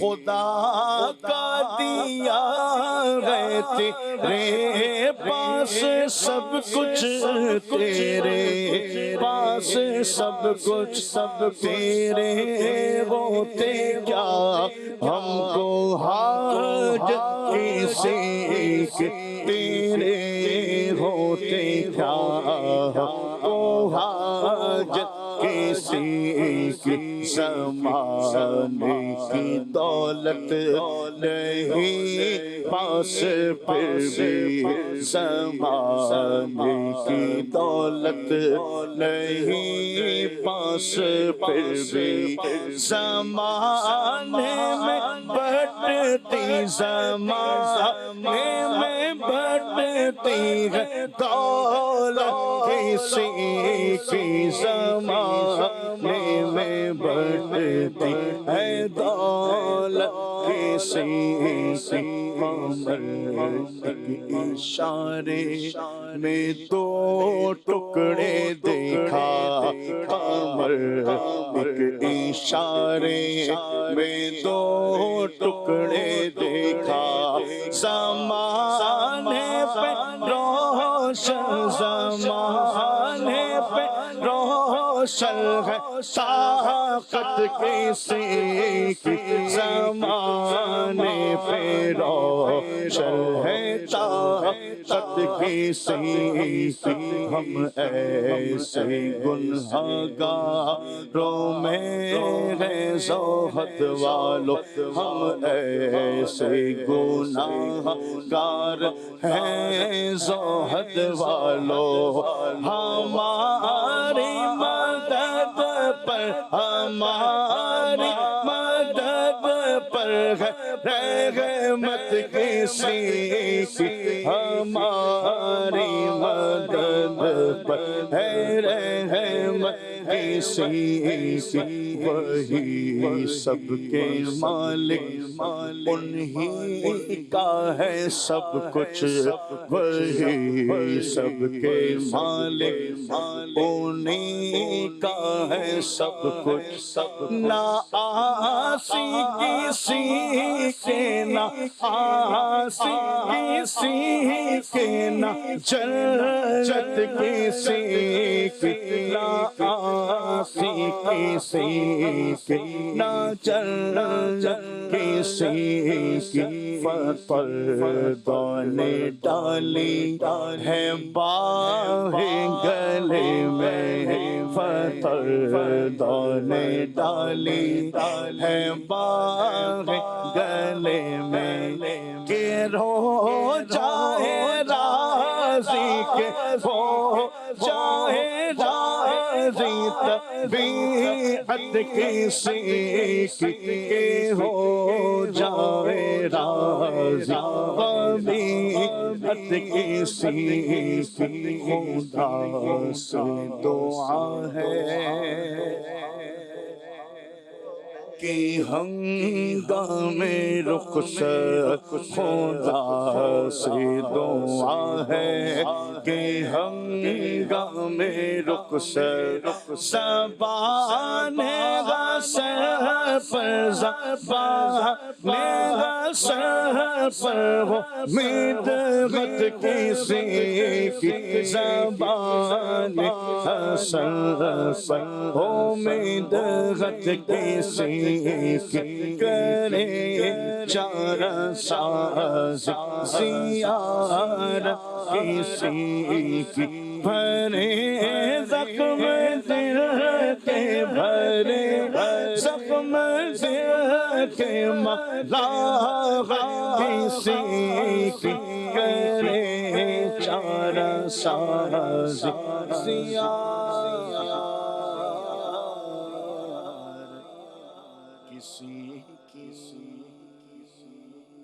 سبحان اللہ سبحان اللہ۔ اللہ پاک ہم سب کو پیارے آقا صلی اللہ علیہ وآلہ وسلم کی سچی محبت عطا فرمائے۔ اے کاش کہ جب ہم کبھی ایسی رات بھی آئے جب سوئیں تو پیارے آقا صلی اللہ علیہ وسلم کا دیدار نصیب ہو جائے۔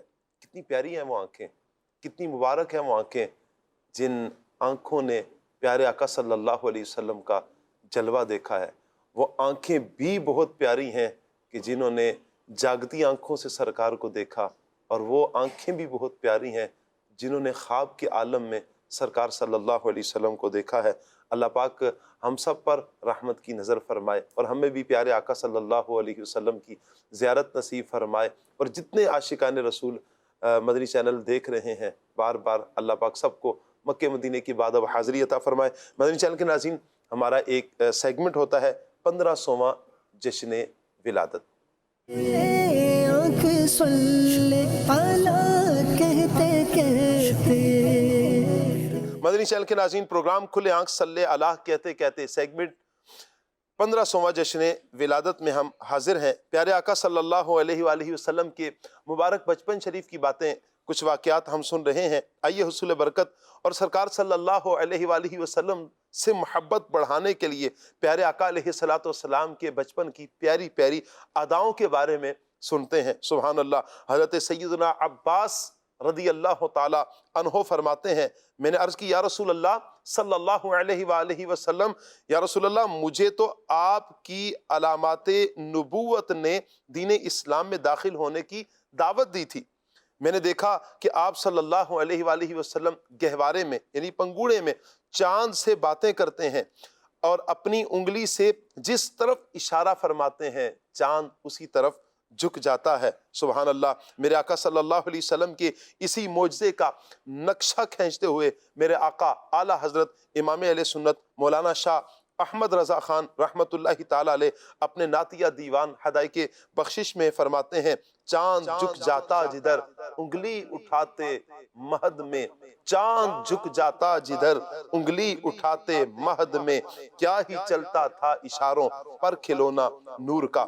صحابی ابن صحابی حضرت سیدنا عبداللہ ابن عباس رضی اللہ تعالی عنہما فرماتے ہیں، اللہ پاک کے پیارے پیارے نبی صلی اللہ علیہ وسلم ایک بار بچپن شریف میں مکہ شریف کی گھاٹیوں یعنی دو پہاڑوں کے درمیانی راستے میں اپنے دادا جان حضرت سیدنا عبد المطلب رضی اللہ تعالی عنہ سے جدا ہو گئے۔ بعد تلاش دادا جان واپس مکہ شریف آئے اور کعبہ شریف کے پردوں سے لپٹ کر حضور علیہ الصلوۃ والسلام کے مل جانے کے لیے رو رو کر دعائیں مانگنے لگے۔ اسی دوران ابو جہل اونٹنی پر سوار اپنی بکریوں کے ریوڑ سے واپس آ رہا تھا۔ اس نے پیارے آقا علیہ الصلوۃ والسلام کو دیکھ لیا۔ ابو جہل نے اپنی اونٹنی بٹھائی اور اللہ کے رسول صلی اللہ علیہ وسلم کو پیچھے بٹھا کر اونٹنی کو اٹھانا چاہا تو وہ نہ اٹھی۔ پھر جب اس نے پیارے آقا صلی اللہ علیہ وسلم کو اونٹنی سے یعنی آگے بٹھایا تو اب وہ اونٹنی کھڑی ہو گئی اور چلنے لگی۔ صحابی ابن صحابی حضرت سیدنا عبداللہ ابن عباس رضی اللہ تعالی عنہما مزید فرماتے ہیں، اللہ پاک نے حضرت سیدنا موسیٰ کلیم اللہ علی نبینا و علیہ الصلوۃ والسلام کو جس طرح فرعون کے ذریعے ان کی امی جان تک پہنچایا، اسی طرح ابو جہل کے ذریعے سرکار دو جہان صلی اللہ علیہ وسلم کو آپ کے دادا جان حضرت سیدنا عبد المطلب رضی اللہ تعالی عنہ کے پاس پہنچایا۔ سرکار اعلیٰ حضرت رحمت اللہ تعالی علیہ نبی پاک صلی اللہ علیہ وسلم کی بارگاہ میں کیا عرض کرتے ہیں، اپنے مولا کی ہے بس شان عظیم، جانور بھی کریں جن کی تعظیم، سنگ کرتے ہیں ادب سے تسلیم، پیڑ سجدے میں گرا کرتے ہیں۔ اے عاشقان رسول، آپ نے شیر رضا سنا کہ سنگ کرتے ہیں ادب سے تسلیم۔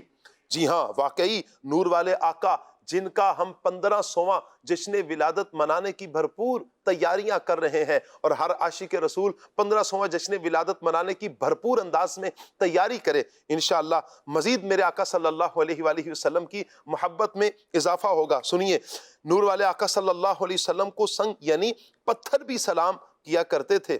سنیے، ہمارے آقا ہم گناہ گاروں کی شفاعت فرمانے والے اللہ پاک کے پیارے پیارے آخری نبی محمد عربی صلی اللہ تعالی علیہ وآلہ وسلم نے فرمایا، میں مکے کے اس پتھر کو جانتا ہوں جو نبوت کے ظہور یعنی نبی ہونے کے ظاہر ہونے سے پہلے یعنی اعلان نبوت سے پہلے مجھے سلام کیا کرتا تھا، میں اسے اب بھی پہچانتا ہوں۔ سبحان اللہ۔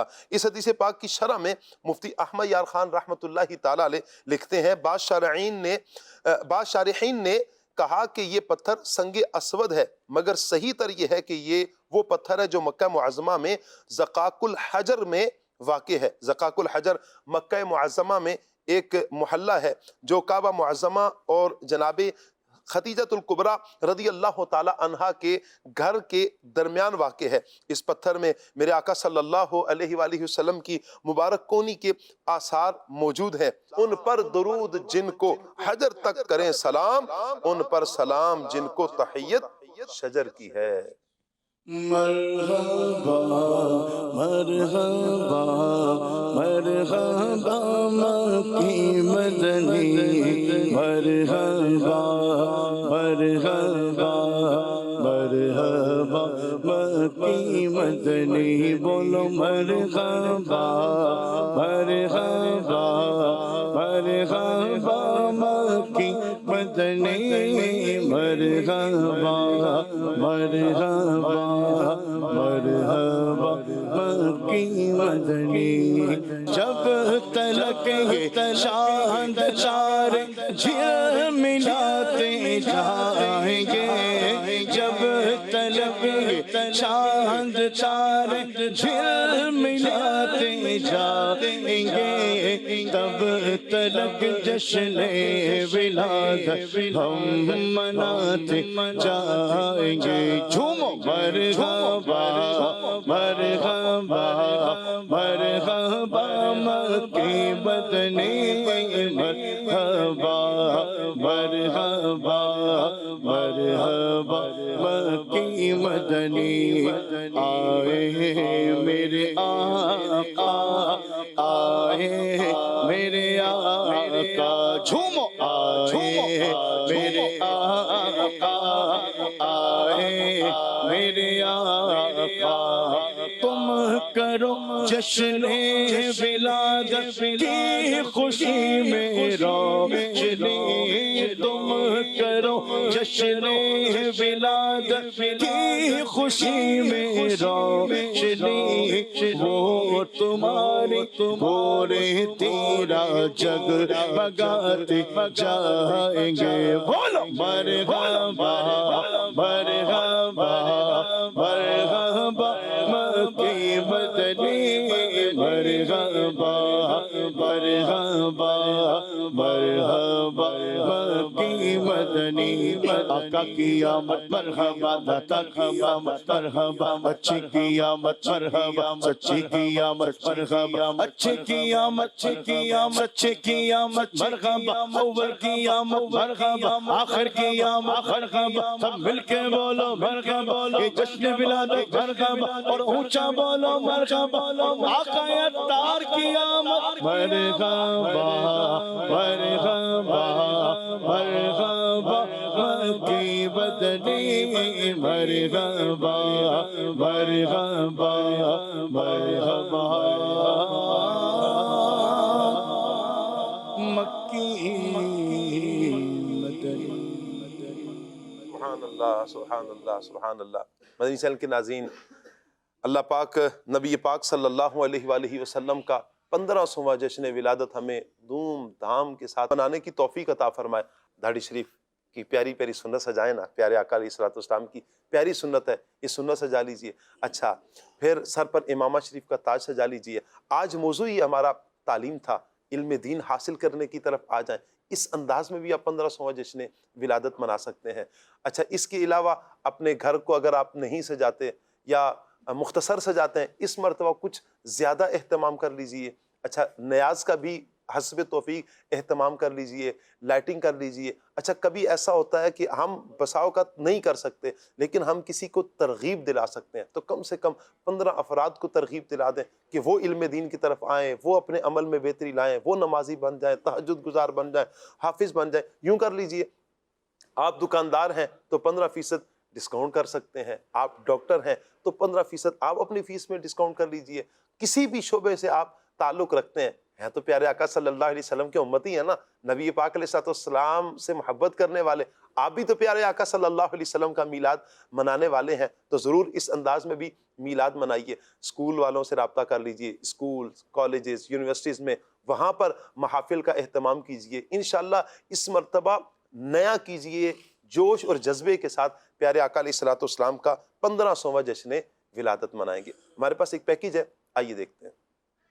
12ویں کا نور دل پہ چھا گیا، گئے نبی۔ امیر اہل سنت دامت برکاتہم العالیہ کے حکم پر اس دفعہ ہم 1500واں سالہ جشن ولادت منانے جا رہے ہیں۔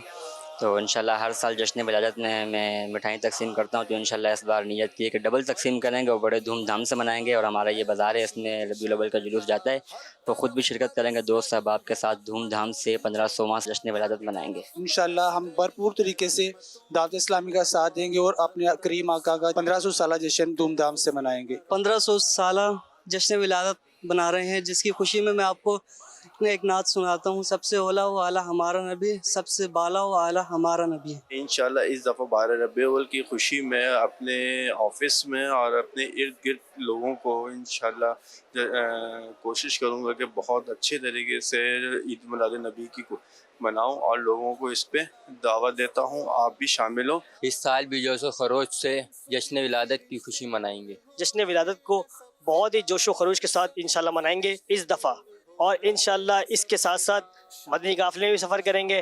جو 1500 سالہ ہے جشن، اس میں بھرپور طریقے سے شرکت کریں گے۔ 1500 جشن ولادت نبی کے موقع پر اپنے گھروں کو دھوم دھام سے سجائیں گے اور جھنڈے وغیرہ لگائیں گے۔ جس طرح تمام عاشقان رسول گزشتہ سالوں مناتے ہیں، میں خود بھی انشاءاللہ یہ عہد کرتا ہوں کہ اس سال بڑے جوش و جذبے کے ساتھ منائیں گے، گھروں پہ چراغاں کریں گے، اپنی گلیوں کو سجائیں گے، اپنے محلوں کو سجائیں گے، اپنی مارکیٹس کو سجائیں گے، اپنی دکانوں کو سجائیں گے۔ روزانہ 1500 درود شریف پڑھنے کی نیت کرتا ہوں میں۔ ماشاءاللہ ماشاءاللہ، جن جن عاشقان رسول نے نیتیں کی ہیں، اللہ ان نیتوں پر استقامت عطا فرمائے، اور اللہ پاک جوش اور جذبے کے ساتھ 1500واں جشن ولادت منانے کی توفیق عطا فرمائے۔ مدنی چینل کے ناظرین، ہمارا ایک سیگمنٹ ہے آج کی زیارت۔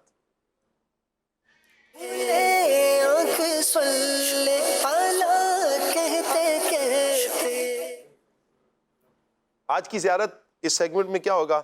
یہ میرے پاس کچھ پرچیاں آ گئی ہیں، انشاءاللہ مبلغین کی طرف پرچیاں بڑھیں گی، اور پھر آگے انشاءاللہ آپ کو بتاتے ہیں آگے کیا ہوگا انشاءاللہ۔ سب سے پہلے عدنان حضور عطا کر دیں ایک۔ نہیں آپ نکال لیں حضور۔ اچھا کیا بات ہے، ماشاءاللہ۔ اویس بھائی آپ بھی۔ اچھا یہ بھی ہو سکتا ہے کہ شاید کسی کے پاس اس کی پرچی خود کی آ جائے، تو انشاءاللہ دیکھ لیتے ہیں۔ یہ بھی اتفاق ہے، اپنی پرچی اپنے پاس بھی آ سکتی ہے، اور جیسا کہ اویس بھائی کے پاس حسن اتفاق پیچھے بچ گئے ہم دو بندے جی، یا تو میرے پاس میری پرچی ہوگی، وہ ایسا ہے نہیں، تو عبدالواجد بھائی کی ہوگی۔ کیا بات ہے۔ چلیں آج کی زیارت، جی آپ کچھ فرما رہے ہیں عبدالواجد بھائی؟ جی میری پرچی پہ نمبر 1 لکھا ہے اور عدنان چشتی صاحب لکھا ہے۔ کیا بات ہے، نمبر 1 لکھا ہے عدنان چشتی صاحب۔ 1 سے پہلے بھی کچھ ہوتا ہے جی، وہ شاہ صاحب کی ملا ہے۔ اچھا 1 سے پہلے 0 ہوتا ہے جی۔ نہیں جی نہیں، لیکن یہ 0 جب ملتا ہے تو پھر 1 بہت بڑی ویلیو پہ چلا جاتا ہے۔ 0 ہی ہوتا ہے حضور۔ اللہ عافیت فرمائے۔ آج کی زیارت کیا ہے، آئیے تصویر دیکھتے ہیں۔ کیا بات ہے جی ناظرین، مدنی چینل کے ناظرین، آپ کو کیا لگا یہ کیا ہے؟ اللہ اللہ اللہ اللہ اللہ، یہاں اللہ پاک دوڑنا نصیب فرمائے، آمین۔ ایک زیارت پہاڑ کی ہم نے جو کی، وہ صفا کی، سبحان اللہ۔ یہ کوہ صفا ہے، اور بیچ میں جہاں دوڑا جاتا ہے صفا اور مروہ کے درمیان سعی کرتے ہوئے، اور یہ مروہ کا پہاڑ ہے۔ صفا اور مروہ یہ 2 پہاڑ ہیں جنہیں اللہ پاک نے شعائر اللہ بھی کہا ہے۔ صفا اور مروہ یہ 2 پہاڑوں کے نام ہیں جو مکہ مکرمہ میں خانہ کعبہ کے پاس ہیں۔ صفا کے معنی ہے چکنا پتھر، اور مروہ کے معنی ہے سفید اور ملائم پتھر۔ ایک قول یہ ہے کہ صفا کے معنی ہے صاف اور خالص، اور مروہ کے معنی ہے چھوٹے چھوٹے پتھر۔ ان 2 پہاڑوں کے درمیان حج اور عمرہ کے موقع پر حاجی 7 چکر لگاتے ہیں، اسے سعی کہا جاتا ہے۔ اللہ پاک ہمیں بار بار یہ سعی نصیب فرمائے۔ نمبر 1 پرچی پر نام تھا عدنان چشتی صاحب کا۔ جی عدنان بھائی آپ کیا فرماتے ہیں صفا مروہ کے حوالے سے؟ یہ جو 2 متبرک پہاڑ ہیں، صفا مروہ کی سعی، جیسا کہ آپ نے ارشاد فرمایا، سعی کا مطلب ہے ان 2 پتھروں کے درمیان چکر لگانا، 7 چکر لگانا۔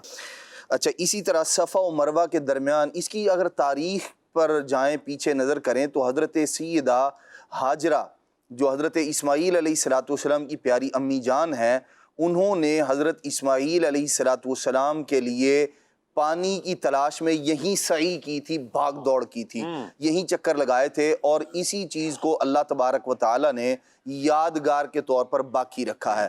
قرآن مجید فرقان حمید میں بھی اللہ تبارک و تعالی نے ان دو پہاڑوں کو اپنی نشانیاں بیان فرمایا، جیسے کہ اللہ تبارک تعالی ارشاد فرماتا ہے سورہ بقرہ میں، ان الصفا والمروۃ من شعائر اللہ فمن حج البیت او اعتمر فلا جناح علیہ ان یطوف بہما ومن تطوع خیرا فإن اللہ شاکر علیم۔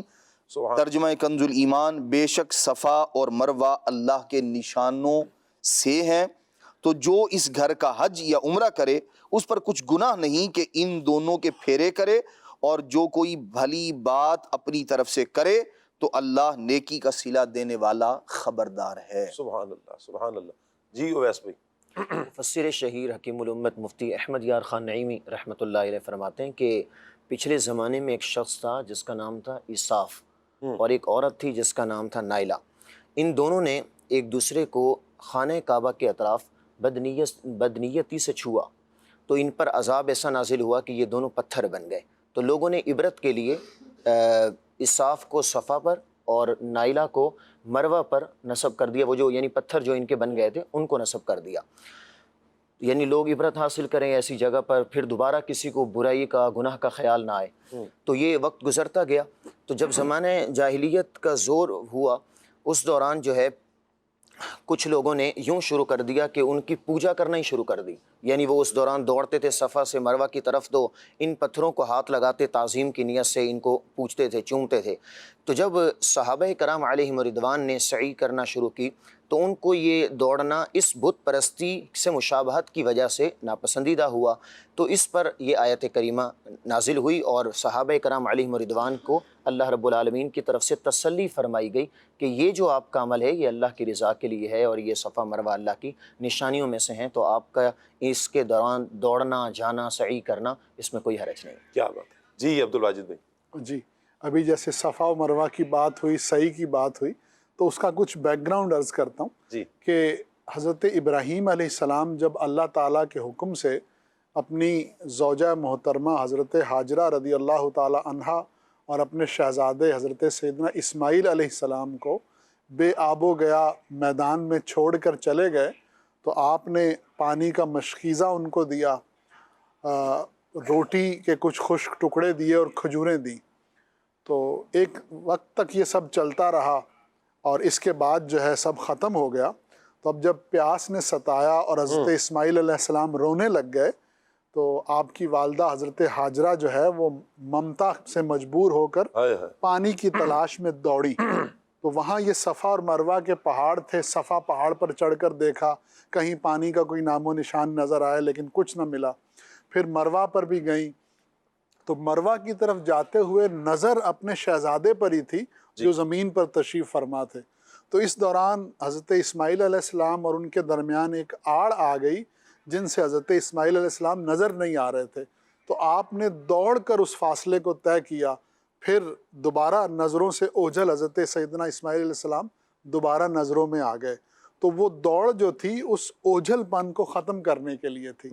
پھر مروہ پر پہنچی، پھر وہاں جب پہنچی تو روایت میں ہے کہ ایک خوفناک ہیبت ناک آواز آئی، تو پلٹ کر دوبارہ اپنے شہزادے کے پاس آئیں تو دیکھا کہ وہ ایڑیاں مار رہے ہیں، اور ان کی ایڑیاں مارنے کی برکت سے وہاں ایک چشمہ جاری ہو چکا۔ تو اب وہ چشمے کا پانی جو ہے وہ پھیلنے لگا، تو آپ نے اس کے ارد گرد مٹی کی ایک باڑ بنا دی اور فرمایا کہ اے پانی زمزم رک جا۔ تو وہ پانی کہتے ہیں کہ وہاں رک گیا۔ تو آپ کے کلمات جو ہے زمزم اللہ کی بارگاہ میں اتنے مقبول ہوئے کہ آج تک اس پانی کو آب زمزم کہا جاتا ہے۔ کیا بات ہے۔ تو اللہ تعالیٰ کو اپنے پیاروں کی ادائیں بہت محبوب اور مقبول ہوتی ہیں، جیسا کہ حضرت حاجرہ کی اس ادا کو صحیح بنا دیا گیا، اور صحیح کے بغیر جو ہے آپ حج نہیں کر سکتے۔ یہ زمزم اس جس لیے اس کو پیے کوئی اسی زمزم زمزم میں جنت ہے، اسی زمزم میں کوثر ہے، اسی زمزم میں جنت ہے، اسی زمزم میں کوثر ہے۔ سبحان اللہ۔ مدنی چینل کے ناظرین کچھ فرمائش ہیں، آئیے کال لیتے ہیں۔ میں آپ کو کلام سناؤں گا۔ علیاں زلفاں والا دکھی دلاں دا سہارا، قسم خدا دی مینوں سب نالوں پیارا، دعوت اسلامی زندہ باد۔ مرحبا مرحبا جی، اگلی کال دیں۔ میرا نام محمد معین چاہیے ہے۔ سلے آنکھ صلی اللہ کہتے کہتے دیکھ رہا ہوں، مجھے کلام سنا دیجیے۔ صحرا گلشن کون دیکھے دستے طیبہ چھوڑ کر، جزاک اللہ خیرا۔ آمین جی عدنان بھائی۔ سحر گلشن کون دیکھے دشت طیبہ چھوڑ کر، سحر گلشن کون دیکھے دشت طیبہ چھوڑ کر، سوئے جنت کون جائے در تمہارا چھوڑ کر، بے لقائے یار ان کو چین آ جاتا، اگر بار بار آتے نہ یوں جبریل سدرا چھوڑ کر۔ ایک میسج بھی اسی کلام کی فرمائش پہ آیا ہوا تھا، چلیں دونوں کی فرمائش پوری ہوگی ماشاءاللہ۔ اچھا جی، ایک میسج ہے جی، اپنے پروگرام میں ابو رجب آصف اتاری مدنی صاحب کو بلائیں جی، انشاءاللہ ان کے لیے آپ دعا بھی فرمائیں، اللہ پاک انہیں صحت عطا فرمائیں انشاءاللہ ضرور۔ سلسلہ بہت اچھا ہے، بہت شکریہ حوصلہ افزائی کرنے کا، تعلیم اور تربیت پر ہماری گفتگو ہو چکی ہے۔ اچھا جی، اشفاق بھائی کو بھی اپنے سلسلے میں بلائیں جی ضرور انشاءاللہ۔ ہم کیا دیتے ہیں ڈائریکٹر صاحب سے، پروڈیوسر صاحب سے کہ ضرور اشفاق بھائی کو بھی یاد کریں جی۔ اچھا جی، ایک مشورہ ہے، بالکل آپ کے مشورے کو لے لیتے ہیں، اس مشورے پر بھی انشاءاللہ ہم مشاورت کر لیتے ہیں اللہ نے چاہا۔ میسج ہے عدنان بھائی، مرہم روح و جاں مدینہ ہے جی۔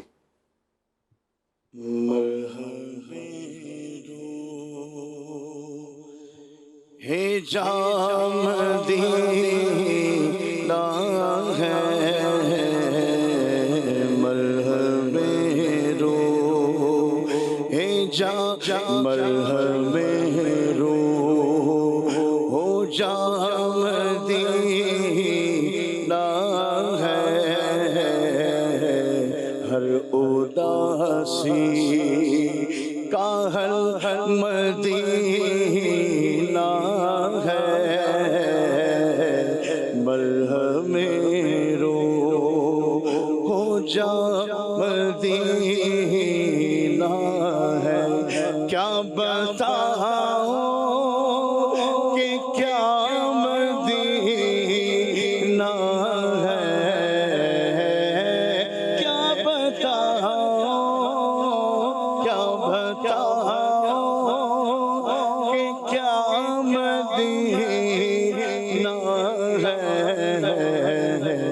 بس میرا مولا مدینہ ہے، بس میرا مولا مدینہ۔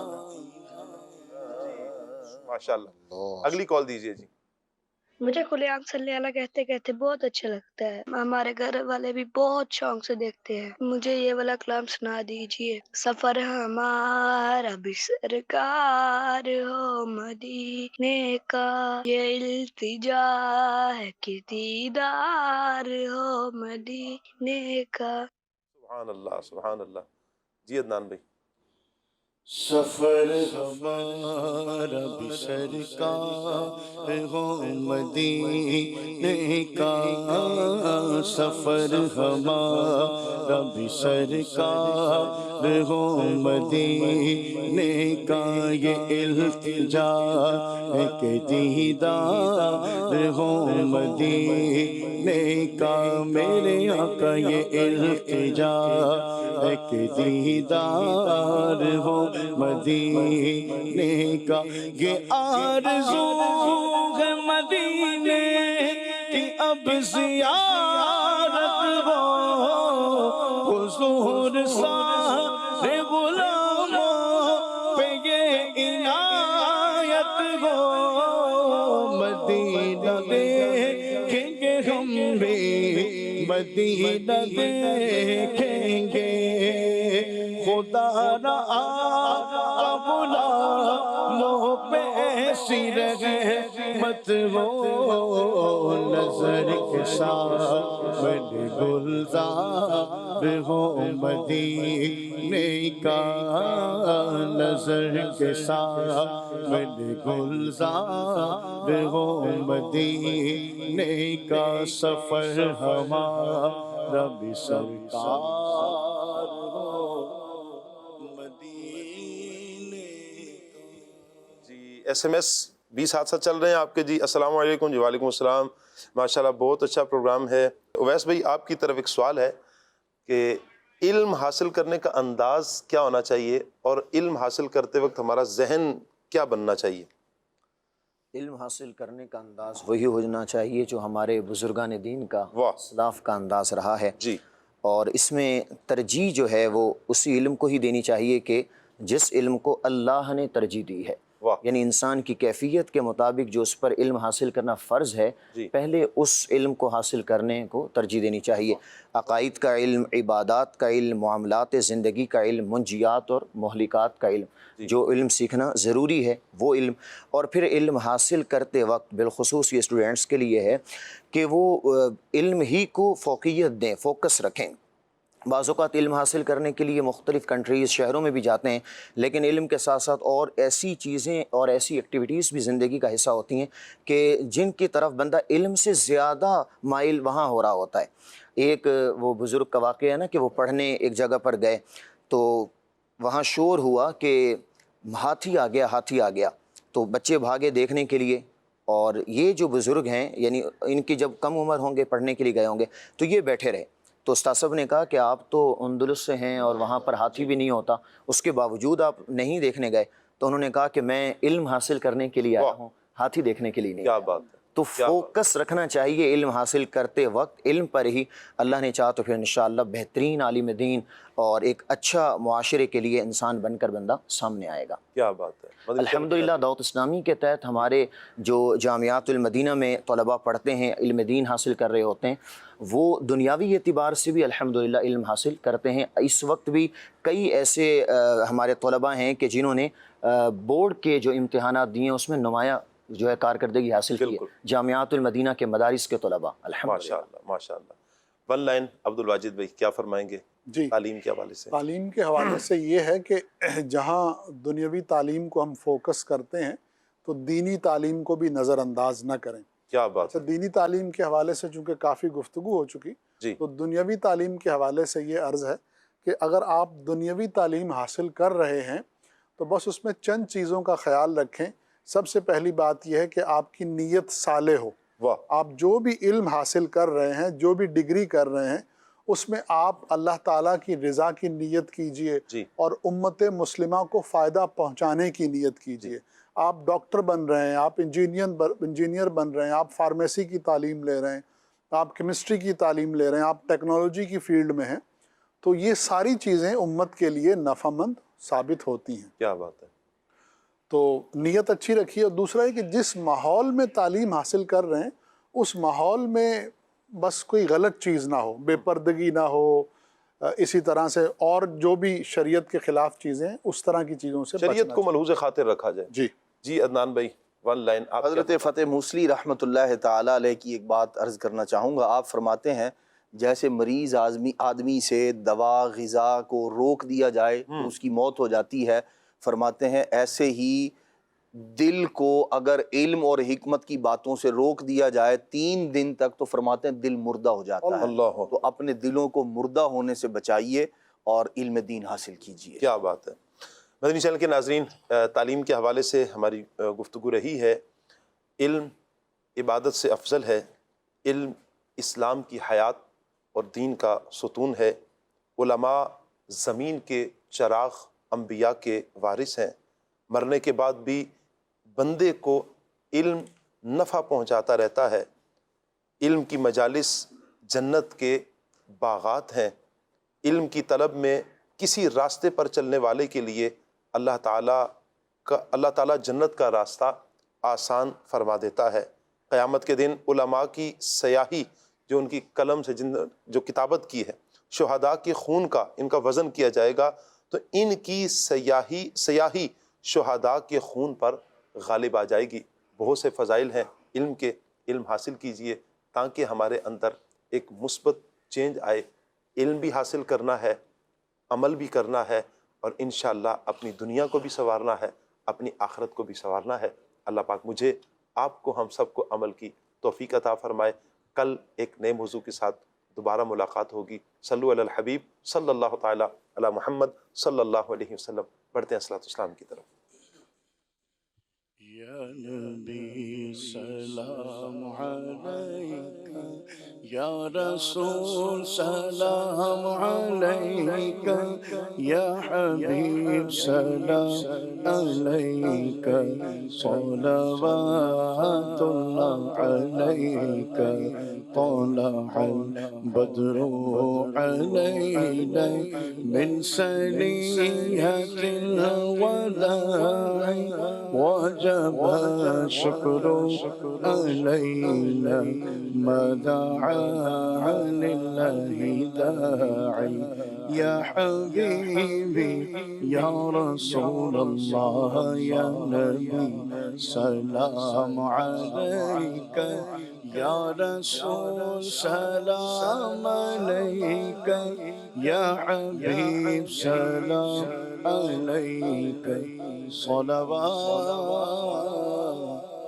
اللہ علیکہ. کھلے آنکھ صلی علی کہتے کہتے، کھلے آنکھ صلی علی کہتے کہتے، کھلے آنکھ صلی علی کہتے کہتے